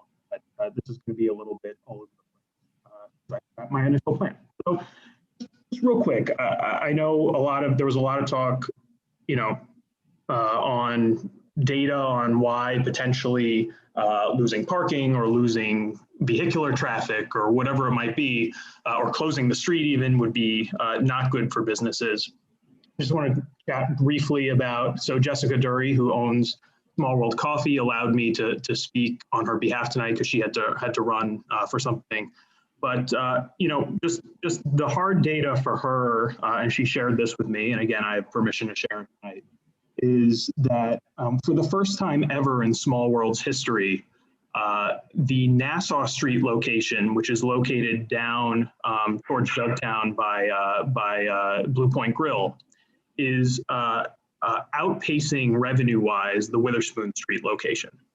And that is after the street, after COVID. It's month over month right now, month after month right now. And the number one piece of feedback she gets when she speaks to her clients is, why is this happening? Well, it's easier for me when I'm pulling in to grab a cup of coffee. It's easier for me to go to the Nassau Street location. She is losing business in downtown for people who are trying to get to her coffee shop and aren't able to bike or walk to her coffee shop. So her revenue is down on Witherspoon Street, and again, the feedback that she's receiving is that it's harder to get to her store. Now, council made the decision, I know, and we just started yesterday, and engineering made the decision that we're going to get rid of the curbside pickup zones.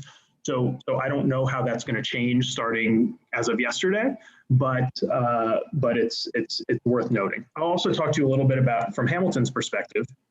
So from Hamilton's perspective, and it'll sound like we're a little bit unique, but if you speak to businesses on the street, we're not so unique. Our makeup of clients is really all over the place. About 25% of our business comes from the Princeton area in general. That's 08540 and 08542. Another 30% comes from the 7 counties that you would call central New Jersey. About a quarter of our business comes from Bucks County, and as much as 10% of our business comes from New York. That is the makeup of people on a day-to-day basis that are coming and visiting our town, Princeton. Those people cannot take a subway to town. They cannot bike here. They have to drive. That's the only way currently that you can get into downtown. And those people come and they spend money. They spend money at our business, but we also send them to Agricola. We send them to Alchemist and Barrister. We send them to Jay McLaughlin. We send them to go pick up a great book at Labyrinth.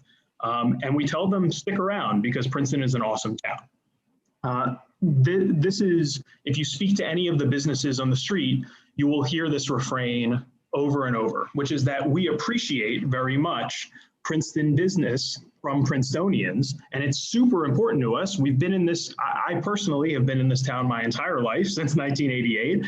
My family has been in this town since before then. Our store has been there since 86. Princeton business is really important to us, but we also rely on people who come from elsewhere. And call me an idealist, but I just have a bigger vision for Princeton, and maybe it's even a little bigger than what we're thinking here tonight. Princeton to me is a magnet. It's a magnet for different types of shoppers.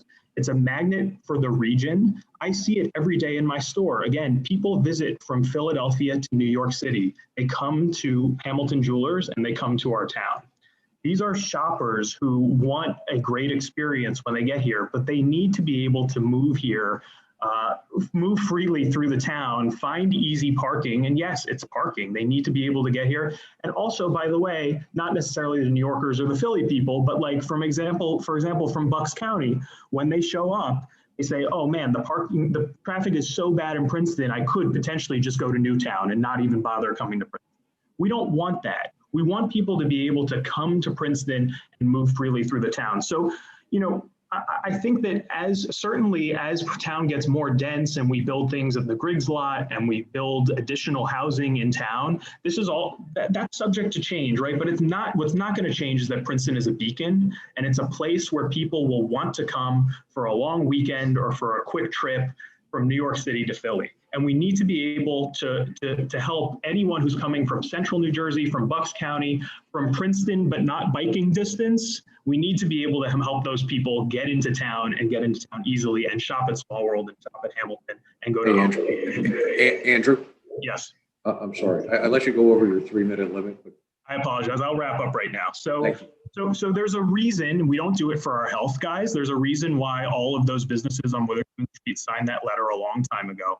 There's a reason why all the businesses that signed that letter are still interested in keeping the flexibility.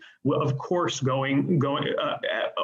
like the one way. It's happening, right? It's okay, but we need to be able to say, if we have to go back, we can potentially go back. And the last thing I'll say is, yesterday the curbside pickup area got taken away, and the setup of the street right now is sort of close to what the engineering department is proposing. Why not see how that goes with traffic, with businesses? Let's let it run for a little while before we make a decision that's going to be really, really potentially detrimental to the downtown businesses. So I would just suggest that, and I would say, guys, let's be open to maybe trying this through the summer before we decide on a final design. I know that there might be a tight timeline. I know, Bob, you mentioned that. I heard it, but you know, this is a big decision, and what's right for a few restaurants may not be what's right for every single business. We don't want to. Andrew, I got to move on. I appreciate it. Thank you. Thank you, sir. All right, Adam, bring in who's next. Yes, bringing in Perry. Thank you.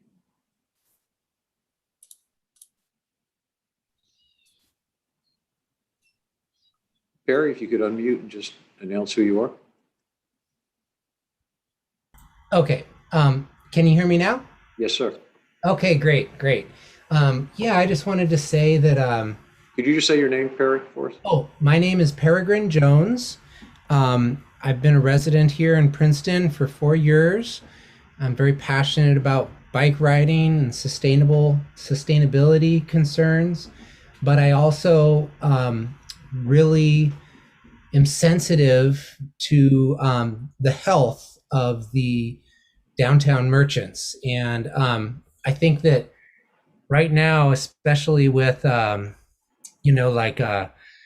think just in general, brick and mortar is having a rough time, competing against Amazon and other online retailers.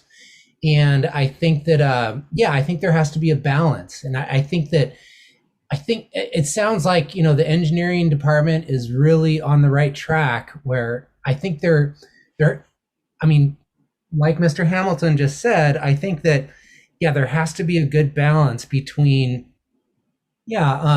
making it be a nice destination where people want to walk and bike ride, as well as, a thriving business place. And if we remove all cars, that's not going to work either, just because, a lot of people need cars, to get to their things, to get to their businesses, and just prefer it. So yeah, I just want to say, I really, biking is really important to me. I hope that there's a counterflow bike lane that might work somehow.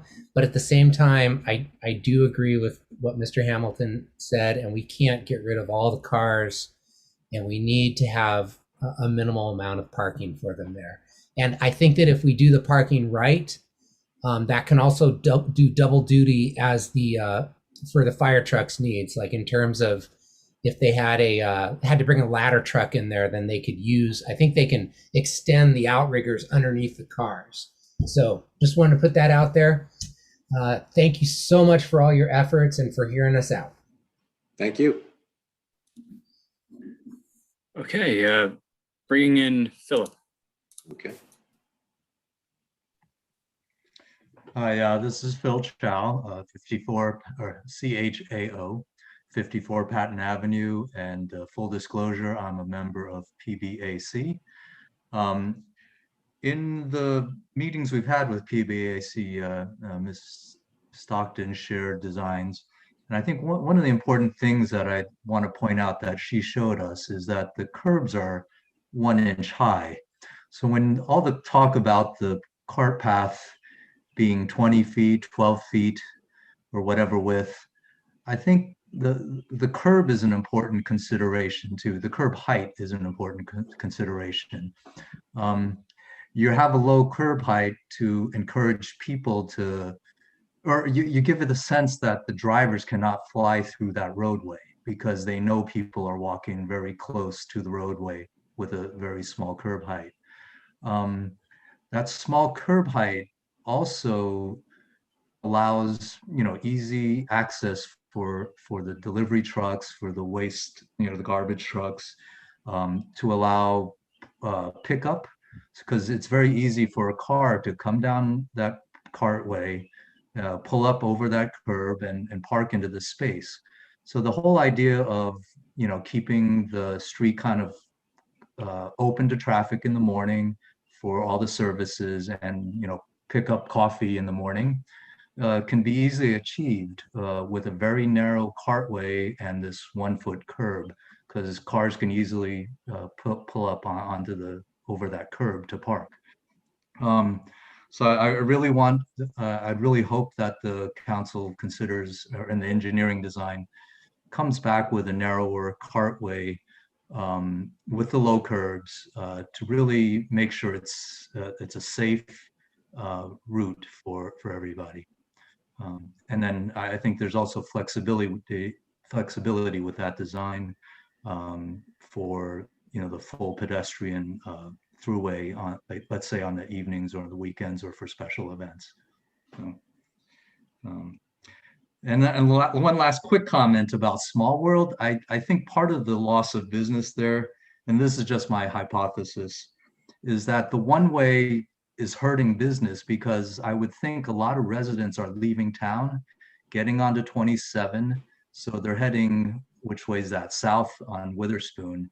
And they would park right in front of Small World, but that's gone now, because I think a lot of traffic in the morning is not going north, but it's going south. And so she's lost that business opportunity of residents, leaving home and going out to Route 1 and stuff. So if we keep the one way, I don't think there's any real way to help her with that. Okay, thank you. Thank you. Okay, next we have Tinica. Hi, good evening. My name is Tinica Teo. I'm on 79 Dempsey Avenue, and I have several points to make. First of all, I would like to remind you that 1,200 people now have signed a petition to make Witherspoon one way. 1,200 is just unprecedented in this town. It's only the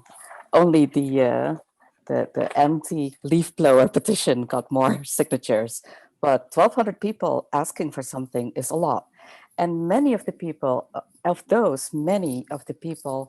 who signed the petition, and many of the people who commented at previous council meetings have explicitly asked, in fact, the majority of them have explicitly asked for an all pedestrian plaza on Witherspoon Street. I heard Tejal Patel say that the 14-foot lane, the way it is now, works very well for all the service vehicles, like garbage pickup, delivery trucks, except that they need to go slow. Well, I welcome that because slow to me is safe. There is also, oh yeah, you know, the small world. I haven't been to the one on Witherspoon Street. You know why? Because I have to go inside. And if I go to the one on Nassau Street, they serve you right out on the street. And if you are at all risk averse, then that's where you will go. On the other hand, I do want our businesses on Witherspoon Street to do well. So I have really good news on that front. There is a recent Bloomberg article that talks about a Yelp study, and it shows that in several very varied cities, from Boston to San Francisco to cities in the Midwest, Yelp searches for streets that have been closed off and have become fully pedestrian during the COVID pandemic, those searches have risen by 28 to 60%, whereas the other streets in the same town that didn't close did not see that increase in interest. So you know what Yelp is, right? You Yelp if you are new to a restaurant. If you already know the restaurant, there's no reason to Yelp it. So this means that the streets that are close to traffic entirely are attracting new customers. Yelp customers tend younger.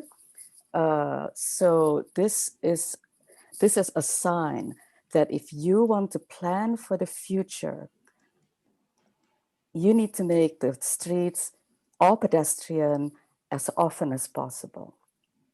And so I really welcome all the talk about opening the streets to service vehicles only in the morning.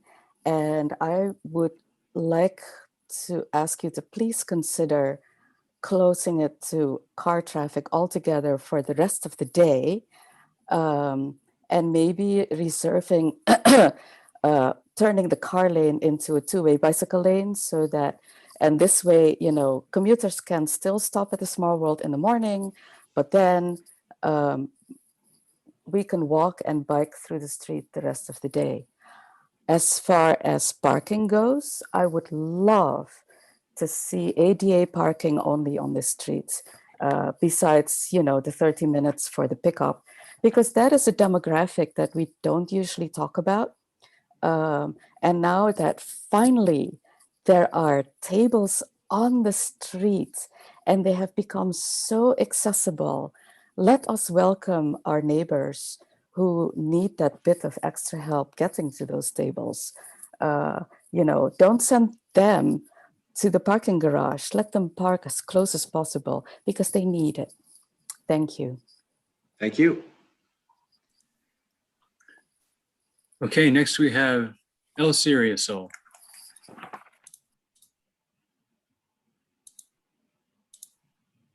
Hi, Lisa, can you unmute yourself? Yes, good evening, Mayor, Council, Mr. Bruschi, Deanna, and members of the public. Thank you for taking the time to consider this design, which is so critical to the future of the way our town operates. As I remember from the very beginning of these discussions, the street has been in place for well over 50 years. And we're looking forward to the next, well, I don't know, 30 years at least in this new design that's going from building to building and all of the infrastructure that goes on underneath it as well. Earlier tonight, one of the other members of the public had said, let's see how it goes with the way that it's set up right now with having removed some of those Jersey barriers that some people like to call them. And I can tell you that I visited it today, I visited it yesterday, and double parking happened right after they left, right after those Jersey barriers were pulled. Then today when I was there, the double parking was there. At least 5 cars were double parking. The parking enforcement officer was there, and he was looking to write a ticket, but I know that he was really reluctant to have to write a ticket for this car, and hoping that the owner of that car would show up quickly so that he wouldn't get the grief from that driver that he was getting a ticket on something that he didn't know he was doing incorrectly. But suffice it to say that double parking will continue as long as this street is this width. Not only that, but one of my colleagues happened to catch a moment when a car was parked on Witherspoon Street facing in the wrong direction, i.e. against traffic. And when it decided that it was finished with whatever it was doing, it left Witherspoon Street heading the opposite direction from traffic up to Nassau Street. So suffice it to say that the width as it is right now in this let's see how it goes mode is not safe. Not safe for other vehicles, not safe for pedestrians, not safe for anybody, because it's too wide. Going back to what David Cohen said, the width of the street has a lot to do with safety, has a lot to do with speed. And the current width is obviously way too lenient for bad behavior. I'd also like to mention that the National Association of City Transportation Officials, otherwise known as NACTO, has put together a guide for the downsizing or right sizing of emergency vehicles. I've shared that information with a few people, and I'm happy to send those links around to all of you if you're interested. But most importantly, I have connections to a Vision Zero City transportation planner in Hoboken who has shared with me photographs of their fire trucks servicing a street that at its greatest width is 55 feet from building to building. And the fire truck that is a tower truck is servicing buildings on either side that are 5 and 6 stories tall. And frankly, if it's good enough for Hoboken, I should think it's good enough to work here in Princeton. I echo as well the earlier comment about handicap parking on this section of Witherspoon Street. I think that there is definitely not enough handicap parking. And what a dream for all of the people who need that access to be able to get out of a car and into a wheelchair or a walker or crutches or a cane and get to outdoor seating and enjoy an environment that is not readily available to them in many other places right now in Princeton. And finally, we've spent an awful lot of time talking about the street width and the parking and the sidewalks, but I haven't heard anybody talking about the green infrastructure. And I thought that part of what we were doing in this redesign was to enable green infrastructure to take stormwater runoff and contain it in such a way that we would benefit downstream neighborhoods like Harry's Brook. And I haven't seen anything mentioned in any of this discussion tonight. I would urge you to consider that as part of the equation of 60 feet wide equals travel lane plus parking plus sidewalk plus cafe seating plus green infrastructure, or however you want to work that formula. Thank you. Thank you, Lisa. Okay, we had 4 emails that came in before the meeting. Our policy is if the emails get here by 6:30, we read them. So there's 4 of them. I'm going to read the first 2, and I believe Eve is going to read number 3, and Michelle's going to read number 4. So let me just start with those. First one is from Brent Bigler, 96 Battle Road. Dear Council, I support reconfiguring Witherspoon to minimize car traffic. I would love to see it remade into a pedestrian street with perhaps a few provisions for delivery vehicles. Cars are designed to move quickly and far, and these features make them incompatible with the needs and desires of a destination venue like Witherspoon. The lovely car-free streets of cities and towns I've been privileged to visit worldwide thrive and grow without the noisy, belching, and dangerous presence of cars. We deserve to have the same in our community. The second email is from Elaine Gurin, and she wrote, hello, I'm writing to you about Witherspoon Street between Nassau and Wiggins. I would love to see wide sidewalks on either side for pedestrians to stroll with ease, space for dining when the weather allows, and 1 lane for vehicles, which is narrow, and so they move slowly through these 2 blocks. I think the latter would increase safety for all. Let's be special. And I'm reading an email from Dorothea von Moltke. I'm not sure if I'm pronouncing that right. Dorothea is the owner of Labyrinth and lives on, or co-owner of Labyrinth and lives on Linwood Circle. Dear Mayor, dear council members, I write as a resident of Princeton and owner of Labyrinth Books in Princeton to add my voice to those who are urging you not to move to sign off on the Witherspoon redesign today. The town is just entering a phase during which the actual effects on traffic patterns from a one-way closure on Witherspoon with a widened street can be experienced and measured under conditions more closely resembling pre- and post-pandemic conditions. For a full understanding of these effects, we will have to see how all this plays out when campus life resumes,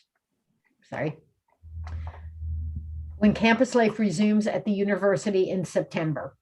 And we must model with great care what the effects of several years of construction on Chambers Street will be, as this will effectively reduce the capacity of 2 of the 3 main north-south passageways in the downtown by half.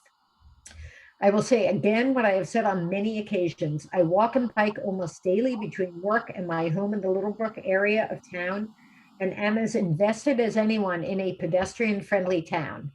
But to go forward with plans as they are today, even with tweaks to the lights on Van Deventer, and right turn only on Chambers, is to invite traffic gridlock into town, which will make it far more pedestrian unfriendly than it ever has been or is now. Of course, as a small business owner, in addition, my concern over anything that reinforces the perception and the reality of Princeton being a traffic and parking headache for anyone who can't bike or walk into town is very acute. The path to recovery from the pandemic is far from clear for those of us with businesses in town. Please don't make it harder than it need be. I appreciate and am relieved that the current plan allows for the possibility of reverting to 2-way traffic. This suggests that there is a shared uncertainty over whether this plan can be viable. Before breaking ground, let's give it some more time in the coming months to run a real-world test through September at least. And meanwhile, let's revisit whether it might not be possible to prioritize a redesign of the historically disadvantaged part of Witherspoon Street. I understand that this question has been put to the funding source and met with resistance. Let's not give up on lifting up the part of Witherspoon that could not just be revitalized, but could and should be vitalized in the first place. Thank you. Okay. You want me to read the next one? Yeah, please. Okay, from Jessica Dury from Small World Coffee and Jack Morrison. That doesn't say it here, but he owns several restaurants and is the head of PMA. They wrote, "Dear members of Town Council, as business owner and resident in Princeton, I am writing to ask that you vote against the new Witherspoon Street redesign tonight. A no vote tonight is not a vote against a better Witherspoon and a better Princeton. It is not even a vote against a one-way layout eventually. It is, though, an acknowledgement of the business owners, residents, and visitors downtown asking you to take more time to determine the impacts of a one-way setup. Because as a business owner in the downtown area, I have seen firsthand the challenges that the one-way Witherspoon setup has caused for residents and visitors who shop at our stores and support the town of Princeton, my business, and my peers in the business community. The one-way setup of Witherspoon has created traffic snarls as cars and trucks back up the entire length of the street, sometimes onto Nassau Street, causing headaches for everyone trying to move through and shop in the downtown area. The one-way setup has also caused ripple effects in traffic elsewhere in town, with backups and increased traffic on other streets as southbound options for travel to Nassau Street are now limited.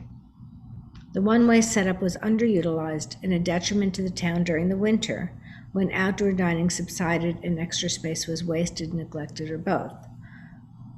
While pockets of good results exist, such as the benefits to the 3 restaurants on the street with added capacity and the undeniable positive feeling of additional alfresco dining, the drawbacks have severely outweighed the benefits for business in town. And even those who appreciated additional outdoor dining areas can all seem to agree 1 year later that the one-way setup has been a traffic disaster. When Princeton makes it harder for people to come to town, everyone suffers. Businesses here rely on residents who live nearby, residents who live farther away, and visitors from out of town to survive. The overwhelming feedback this past year has been that even during a pandemic, Princeton now is harder to get to than it was before COVID. We are already experiencing a reopening and shoppers returning to town, thank goodness. What will happen when volumes meet or exceed pre-COVID levels, as we all hope they do?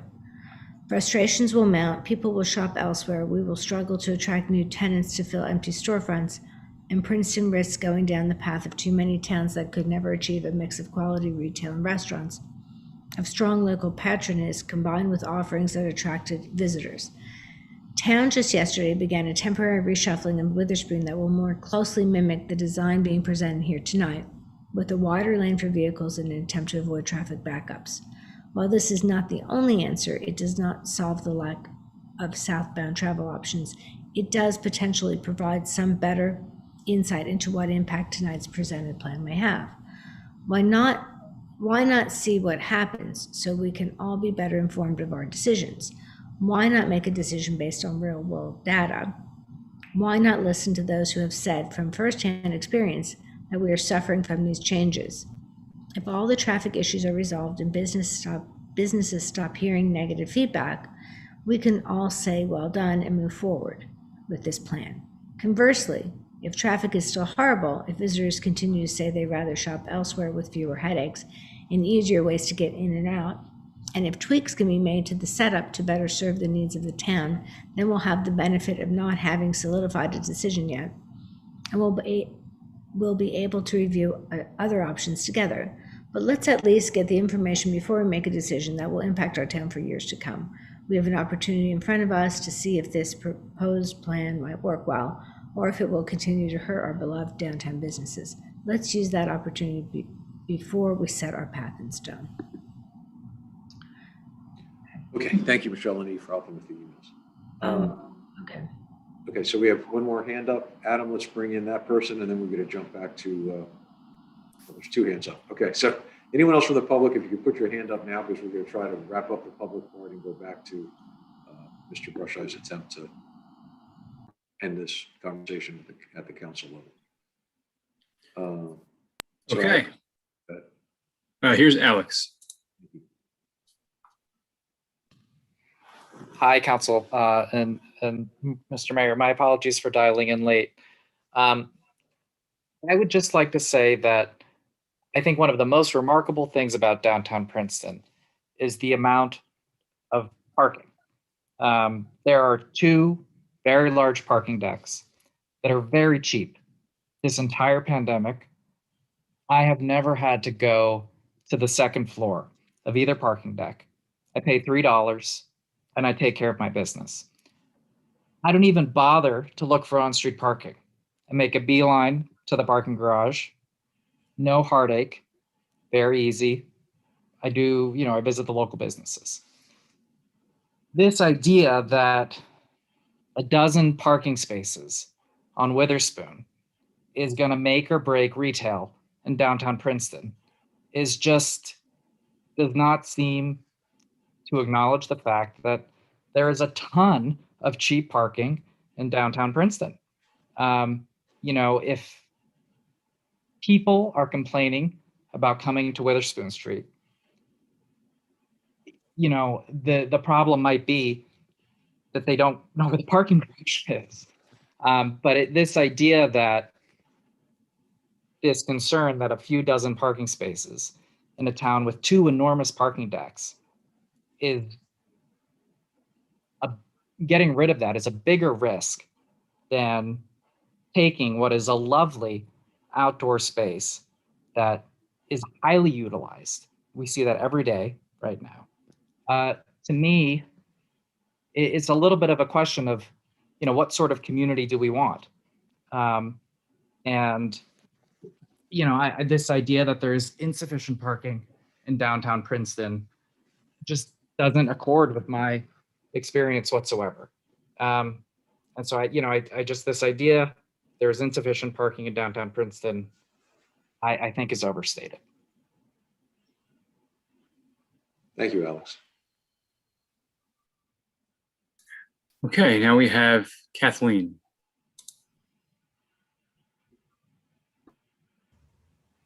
First of all, I want to thank everybody for their time and their energies in this. And I know it's not been an easy conversation. My name is Kathy Clockenbrink. I live in Princeton on Edge Hill Street, and I'm also one of the co-owners of Jam and Creps. And so I feel, as some of you may know about my business, sustainability is our passion. And I bike to work, I live near town, I shop and dine in town whenever possible.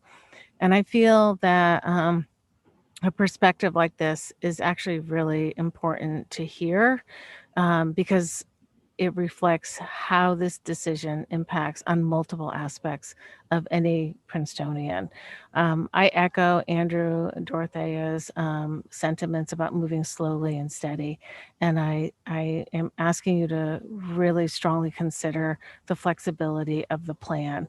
I don't have the statistical breakdown that Andrew has, but I can tell you, I work in my storefront and I know the number of customers we get that come from out of town is significant.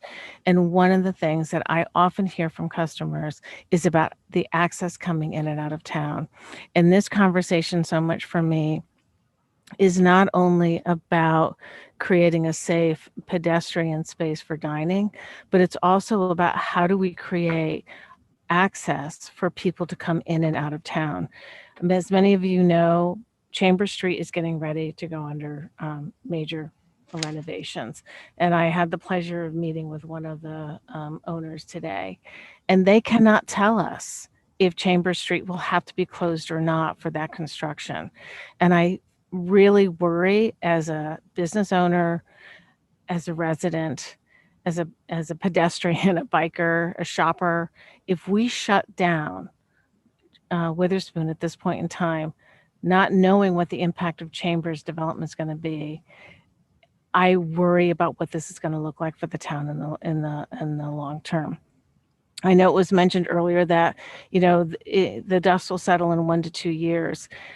I can tell you, we've been through the bridge out. We've been through COVID. Now we're going through this change on Chambers Street. I don't have another 1 to 2 years. I'm asking you to please hear the voices of the businesses that are also residents in this town. We want this to be a win-win for everybody. It's not just about the business, but it's about how we can continue to be a part of our community. I really appreciate your time and your hearing me out. Thank you. Thank you. Okay, let's jump back to Council discussion. Eve was the quickest. Eve, you go first, followed by David. I just have a couple of comments I'd like to make that I think are important. And one of them is something that we talked about, I think, over and over again, that I think is absolutely an essential part of the Witherspoon project or any project downtown, which is wayfinding, which is really having a real system, both through an app or some technological way people can look up how to get to Princeton. It's going to tell them where they can park. There are many places where I've gone where I can't pull up and park right in front of the store I want to go to, but I get to the place I want to go and they tell me where I can park 2 blocks away or 3 blocks away. And you don't want people circling the downtown. You don't want people going on Witherspoon Street or up and down Nassau or driving around our neighborhood, our downtown, looking for someplace to park. And while I personally am a fan of the garage, and that's where I park when I drive downtown, many people, for reasons I do not understand, do not like parking garages. So I think that we need to utilize the surface lots that are available and really have good signage to direct people to to on-street options for parking, both short-term and long-term. And that's part of a communication strategy that I think is really key. Just wanted to address Tinika's comment about green infrastructure, which is, I think that we're not talking about that because I think everybody is in agreement that this is essential and we're going to get this done. So it's not one of the items that is essential to this project, about which there is a lot of debate. So that's why we haven't talked about that. And I wanted to also hark back to the idea of flexibility in our design in terms of being able to close the street, have it be open when we want it to be, and have it closed. Maybe at first it might be, once a month or something like that. And then we can see how things go in terms of how it affects our businesses, how it affects our community. Do people like it? Does it, and I think the flexibility of having that will determine whether it's something that we do 2 or 3 times a year or perhaps every weekend. And I just wanted to ask Bob maybe to go back and address the schedule. We have a very large grant, I think I don't know if it's millions or certainly above $1 million to do the work on Witherspoon Street. And that is part of the driving process behind this, the deadline. And Bob, if you could just go over, like, on one hand, like, waiting to see what the summer brings sounds very appealing, but my understanding of the timeline is that we don't have that time. It would be great to discover I was wrong, as I often am, but how much time do we have to test out the system that, was just installed yesterday before we need to really make decisions and move forward? Okay, the timeline that we outlined earlier this evening, which predicated really upon trying to meet the state deadlines for our grant, would call for us to be out to bid really in the probably the middle to late part of August. With the idea that we'd have some questions and so forth, and we'd be in a position to accept bids in the middle to latter part of September and award hopefully by the end of September. That's our schedule as it sits right now. And can you just tell us again, like, how large the state grant is? And if we go out to bid in August, what was the date that you said at the beginning for really when we have to have a design finalized? I'll ask Deanna to go over the bid document for you, but we really need to have our final submission to NJDOT the first week in August. August 3rd is our target date right now. Deanna, I don't know if you can answer the question on the grant. Yes, so we actually have two grants, just to clarify that. The grant for this phase of Witherspoon Street is about 600,000. We have a second grant, but it's for the portion from Green Street to Franklin. So that doesn't come into play, but it is 600,000. Okay, so just to help with the schedule, in order for us to meet our deadlines, when do we need to start doing all the drawings, the detail and everything so we submit to DOT for their approval on time? Okay, let me run through what our next steps would be, and then that'll incorporate answers to those questions. So, Okay, and then after that, we get to David. Sorry, David, I don't want you to think I'm missing you there. and so real quickly, we'll take the information tonight, of which I'll summarize before we wrap up. That information we will then put into a series of drawings for you at a meeting, hopefully within 2 weeks. We'll finalize that with consultants tomorrow. That will give you some renderings, some scale renderings, bird's eye view, cutaway views of what the areas would look like, how much green space we'll have, where the parking will be, and so forth, so that you can take a look at that. If we approve it that night, then we will immediately begin to authorize T&M to go ahead and do the design drawings that we'll need. There'll be several permits that we need to go through and so forth, but it really is soon as we can get it done, set of decisions, because we have, weeks, we have months worth of work that we got to try to cram into weeks, is really what we're looking at this juncture. Okay. Thank you, Ben. David? David, you're muted. Two comments. One that's easy, addressing Lisa's point about the green infrastructure. I would like to make a request that the bands of green infrastructure are wide enough to incorporate the tree planting zone so that we don't need the tree grapes. That was something that was talked about last time, and I really support that. And the second comment I want to make is going to make everybody's head explode.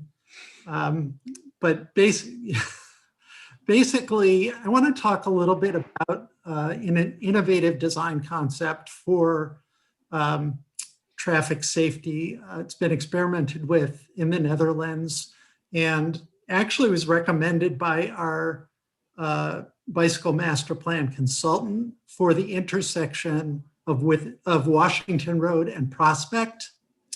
And the concept is undifferentiated pavement. So basically you create a large paved area with nice pavers instead of asphalt that is used by all roadway users without any real guidance of how it's supposed to be used. And the concept is that this is it's safer because motorists are anxious because they don't know how to behave. And so they drive very slowly in order to make sure that they don't have conflicts with pedestrians or cyclists. And it occurs to me that that kind of treatment for this stretch of Witherspoon actually could accomplish every single goal that anybody has talked about tonight. If you had 20 feet between your green infrastructure planting that was at the same level as the sidewalk areas that are between the buildings and the green infrastructure, if you have that 20-foot width, that could be open for service vehicle, service deliveries in the morning, plenty of space. It could be ideal for emergency vehicle access with our tower trucks being able to come right there. We could close it to all traffic if that's how we want to start our experiment, or we could open it to one-way traffic or two-way traffic. But ideally, the way it would work as a pedestrian zone would be that the center between the green infrastructure would be the pedestrian zone. And then the areas between the green infrastructure and the buildings would be for your dining areas. So separating the dining from the pedestrians. David, I'm sorry. I just want to interrupt and say this is not mind blowing because this was one of the first concepts that we discussed way back when, and there were a number of people from who came to council and requested this and said this is the way it's done in European cities. And I just, before you go further, because I mean, I think it was something that a lot of people found, myself included, found appealing. But Deanna, I remember discussing this with you and you said there was some issue related to stormwater that we couldn't have. Okay, yeah. Can we just, let's let David finish and then we'll. Yeah. Well, before I've been thinking about that, and typically the way you would handle stormwater is to have a low point in the center of the roadway. So it would be a less efficient way to do green infrastructure, because that gutter low point in the center of the roadway would have to lead to some kind of a storm drain. And the green infrastructure that was on either side would get limited amounts of runoff rather than trying to get most of the runoff. But I defer to Deanna in terms of whether that would work or not. But I do think that it has the potential of being reversible. It has the potential of being all pedestrian. It has potential to be one-way or two-way. And, you know, without any reinvestment. So while it's something quite different than any of us were talking about earlier tonight, I think that it deserves a little bit of conversation. Well, okay, Michelle, you're up next, but David, whether we discuss it or whether we just let Deanna know that it's an option that should be considered. So I don't know how much we have to discuss it, but anyway, let's let Michelle go and then see what other comments there are. And this kind of falls into the same, I was thinking when I was listening to the comments, that we had talked about having it flat, having the road surface and not having a differentiation between sidewalk and road, and that there wouldn't be a curb. And then we talked about the fact that I think Historic Preservation had said, or someone had said, we needed to have this granite curb, which would be kind of a bump up. So we talked about, you know, I think that council had originally talked about and really liked that building to building flat surface with the interspersed green infrastructure. And so that might be leading into what David's talking about, and also leading into what some of the business community had said, if we could have more flexible space where you could maybe not, when you have outdoor, you know, you don't use outdoor seating during the winter and so on and so forth. So there might be more flexibility. So that I wanted to make that one point. And the second point I wanted to make, and from what we heard tonight from some of the comments, is it's really the traffic flow of the one-way that's concerning more so than the parking. And as I said on the onset, there really isn't as much of a push for parking. It's the loading issue, timing of loading zones, getting the trucks out of there when, you know, we get into the afternoons. And really, it's really not the parking that's the main focus. It's the concern about traffic, the mitigation, what's going to happen on Chambers Street. And maybe we can get a crossing guard or something like that if we can't put a light at Chambers Street. Let's think out of the box. All right, that's it. Thank you. Mia? So as I was saying, this was something that we discussed at the beginning, and there was a lot of excitement about it. And Deanna, my understanding was that there was some issue related to it. So before we get all excited about the possibility, if we could hear from you and just refresh our memory about why we didn't continue with that. And is there any way that we could circle back to it now, or can you speak to that? Sure. We have drainage concerns that we need to design for. And we have a plethora of existing utilities under the roadway that can't necessarily be moved. And so by significantly changing, say, the storm drainage system that exists currently in the roadway, that then, has other impacts of what is possible. So for putting this valley down the middle of the road, we'd have to even look at it if it's got enough capacity without creating a stream to contain the water in the storm events that we are more and more seeing in town. And then getting the water from that point over to green infrastructure through the fiber optic lines, the gas lines, the telephone lines, the buried electrical lines. So it's a challenge in a built environment. And then the curbing, again, if we're maintaining a typical road section where stormwater runoff flows along along the edge of a road, the curbing again helps to contain the runoff in the road space so that it does not extend into a pedestrian space. So again, we're looking to minimize it as much as possible so that it's only 1, 2, 3 inches. But it still needs to be there to contain water. But again, we're still looking through all of those details. And we can look at David's suggestions as well. Okay, David, you again? Yeah, I just wanted to, in response to what Mia had said about this being considered early on, I don't remember it being addressed in relation to the reversibility and the emergency vehicle access, which I think are two major points, because I think that we've been hearing those concerns, tonight from folks who are pushing back against what we're trying to accomplish with the design that we were talking about earlier in the evening.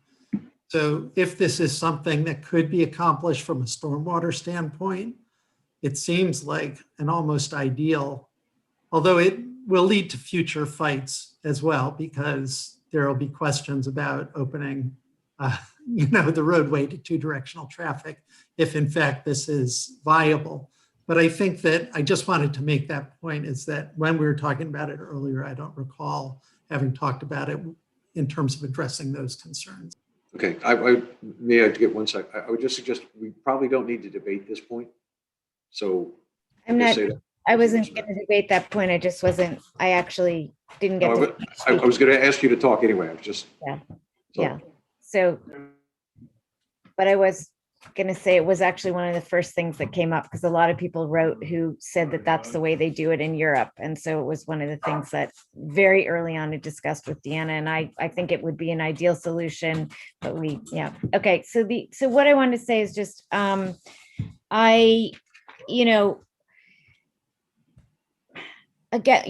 we seem to be we're back to where we started with, which we have, we have 5 business owners who are the same business owners who've opposed it since the beginning. We have a number of people, particularly people who are involved in our boards, committees, and commissions in advocating for bike and pedestrian infrastructure. I mean, I'm sure that, there's a whole swath of the public that I, have opinions on this, but here we are again. And I, in terms of, the business owners who oppose this, I guess I will say what I said at the very first meeting. One of the business owners who opposes this has 2 of the largest public spaces in Princeton and has 2 residents on our two restaurants on our public plaza that have benefited enormously from being in the midst of a pedestrian accessible, public oriented, aesthetically appealing space. And I continue to be baffled as to why someone who benefits so much himself personally in his businesses is opposed to other businesses having a similar opportunity for their businesses to thrive. And I'm speaking about restaurants. The other businesses who are opposed, one is someone who is not on Witherspoon Street, has an entrance down the block on Nassau Street. Another business owner is not on Witherspoon Street, is down the block on Nassau Street. I don't know if I'm on the third or the fourth business owner, but one of the business owners who spoke tonight is on the corner, but has an entrance on Nassau Street. Jessica, I'm very sympathetic to. And I remember we talked about north or south, and I do think, the going south direction would have been much better for Jessica.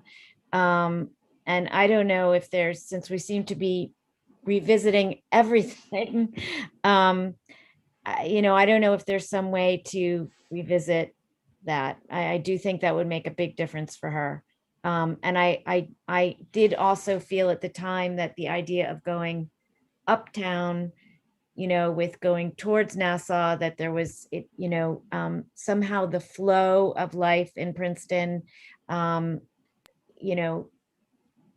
just it made more sense from how we live our lives. It seemed that would be preferable, but I remember we had a very lengthy and torturous meeting with NJDOT, and we went round and round, and I can't remember why we finally ended up with the direction that we have, but there at the time it seemed to check the most boxes. But anyway, I guess in sum, if we were hearing from more business owners other than these 5, if we were hearing from more business owners on Witherspoon Street, but it's the majority of business owners seem to either be quiet, or they seem to be encouraging us to go to the maximum that we can in terms of a pedestrian, or at least a maximum ability for public access in that area. So I don't know, Michelle, if you want to speak to that. I guess. I really think we should move to letting Bob take us through the summary of where we think we are. So Mia's made her points. I really don't know that we need to go tit for tat on every point that any one person makes. So I'm just suggesting that so we could continue to move forward with the discussion. But Michelle. My only point was just that, the point tonight was that we were discussing the entire project and the pros and cons. That seemed to be, it seemed like everything was on the table again. And, I want to be clear that and we have heard from some business owners tonight who have said that they would like us to wait and that they feel like the consequences would be detrimental. So I'm just saying, if we were to hear from more business owners, maybe that would change the equation, but we seem to hear from the same people on both sides. So at a certain point, I guess we just have to vote our conscience and do what we think is best. And I apologize. I really didn't think this was, that we were going to reopen this. I thought we had, and I don't really, shouldn't be speaking for all the business owners, I suppose. I should have had them all here. But I have met with each and every one of the property owners and business owners on the street. So what I said on the onset is that they are in favor of having their restaurants on the street and having outdoor dining. And they're concerned, they're willing right now to give up parking to have outdoor dining. They want their parking spaces to not be turned back into parking spaces. They want to still be able to have outdoor dining. And so that whole infrastructure of what we're talking about is very well received. The only real issue is traffic mitigation, and we're hoping to see changes. And I've assured them that we're working on all of those things: wayfinding, Chambers Street, right turn, and the Van de Venter thing. So I mean, if I knew that you wanted to hear, that we were going to hear everyone's voices again, I certainly would have made a broader appeal, and I apologize that I didn't. Well, the other thing is, right, Bob's going to take us through something here. We're going to come to some general consensus to give Deanna direction. And then there's going to be a public meeting where here's what we think is the final product. So everybody has a shot still. So it's not like this is it tonight. So there's plenty of time for others to jump in on the conversation. So, Eve? I'm sorry, I'm just going to have to push back about this, because this is where we were in December. We made a decision, people pushed back. We can't keep going back and forth. I think we need to make a decision tonight, then we may tinker a little bit with the design that is presented to us. But I think this is it. This is the moment. If we're going to keep this grant, if we're going to make our way meeting the schedule that Bob and Deanna have laid out. I mean, unless I'm misunderstanding, this is it. And I think, again, I don't mean to be disrespectful, but I think it doesn't seem accurate to me to tell people that they can come back in 2 weeks and weigh in with major concerns and revisions. Again, like given the schedule that was outlined. So I think this is really the decision. And after this, it's tinkering. Again, unless Bob or Deanna, please feel free to say that I've misconstrued the schedule. I'll say I don't think you have misconstrued the schedule. And I don't really disagree with you, but the public will have a chance to come back and talk again. But I don't think anyone's going to say anything that we haven't already heard. So I think all of us have been paying attention to a lot of people on this. So anyway, maybe I expressed it the wrong way, but it is a fact the public still will have a chance to discuss this when we have our next public meeting. But I do agree. We're pretty much going to set a general design direction tonight. So thank you, Eve, for clarifying that. Bob, why don't you take us somewhere so we make more progress here this evening? Okay, I'd be happy to take you somewhere. Just bring you back. Okay, so if I'm correct, and I appreciate your indulgence tonight, because despite the fact that a lot of this was, history again and again, it was very helpful for us to get you all to have this discussion and come to a consensus. So we will be designing for you the one-way road. We'll have the ability built into that so that it can be closed for public functions, restaurant week, whatever we choose to do it on an occasion that fits the bill, and then be able to return back to our normal operation. We will look at parking / loading zones / drop off, garbage service areas, whatever we want to call it at this juncture on one side of the street. We'll try to accommodate it there with a maximum of approximately, I'll say plus and minus 20 feet as far as that paved area, which would include parking and also the travel lane. Not sure what that'll work out to, but it'll be as close to that as we can get it, and recognizing the fact that you all think smaller is better. But we'll have some standards, especially for parking and so forth, that we'll have to comment. I just want to reiterate that, yes, we will have the green infrastructure. We didn't spend a lot of time talking about that, but the whole idea of talking tonight was so we could provide for that, and obviously provide the maximum area remaining for the pedestrian and public space, shared public space that we'll have at the end of the design.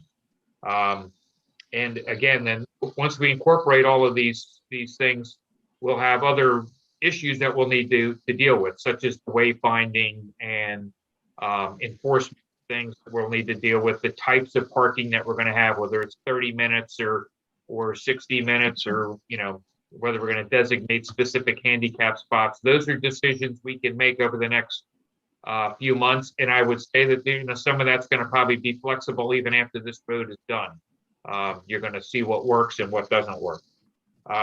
Most importantly is to try to keep us back on that schedule, is that we will need to get you together again so we can have that public presentation on what we've come up with, that people can actually see it, absorb it, and then hopefully you're comfortable enough to authorize us to move forward with getting the final bid documents together.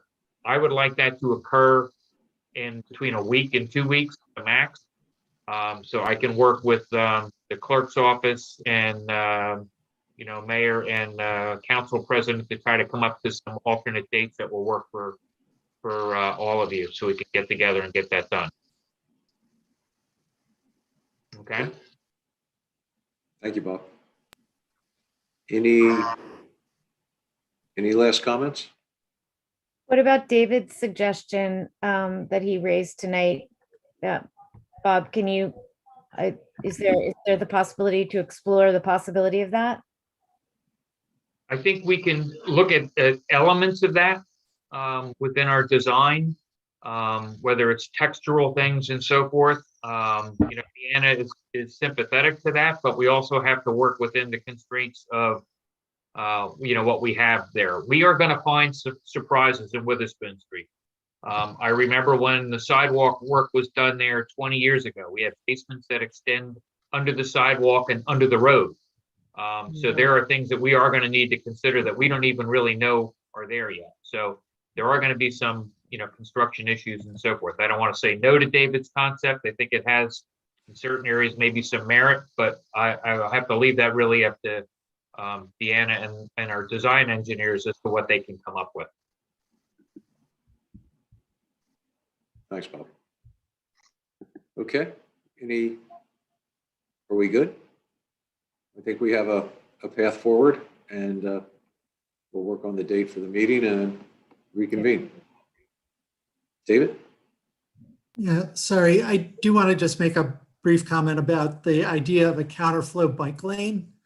If the concept that I had of the undifferentiated pavement really is not going to work, I would encourage engineering to look at that as a way for cyclists to get up to Nassau and across Nassau to the university and beyond. Still within 20, 21, 22 feet.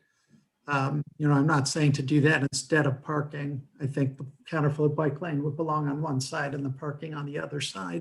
But I think that's worth a look-see if it doesn't eat too much into the pedestrian zone.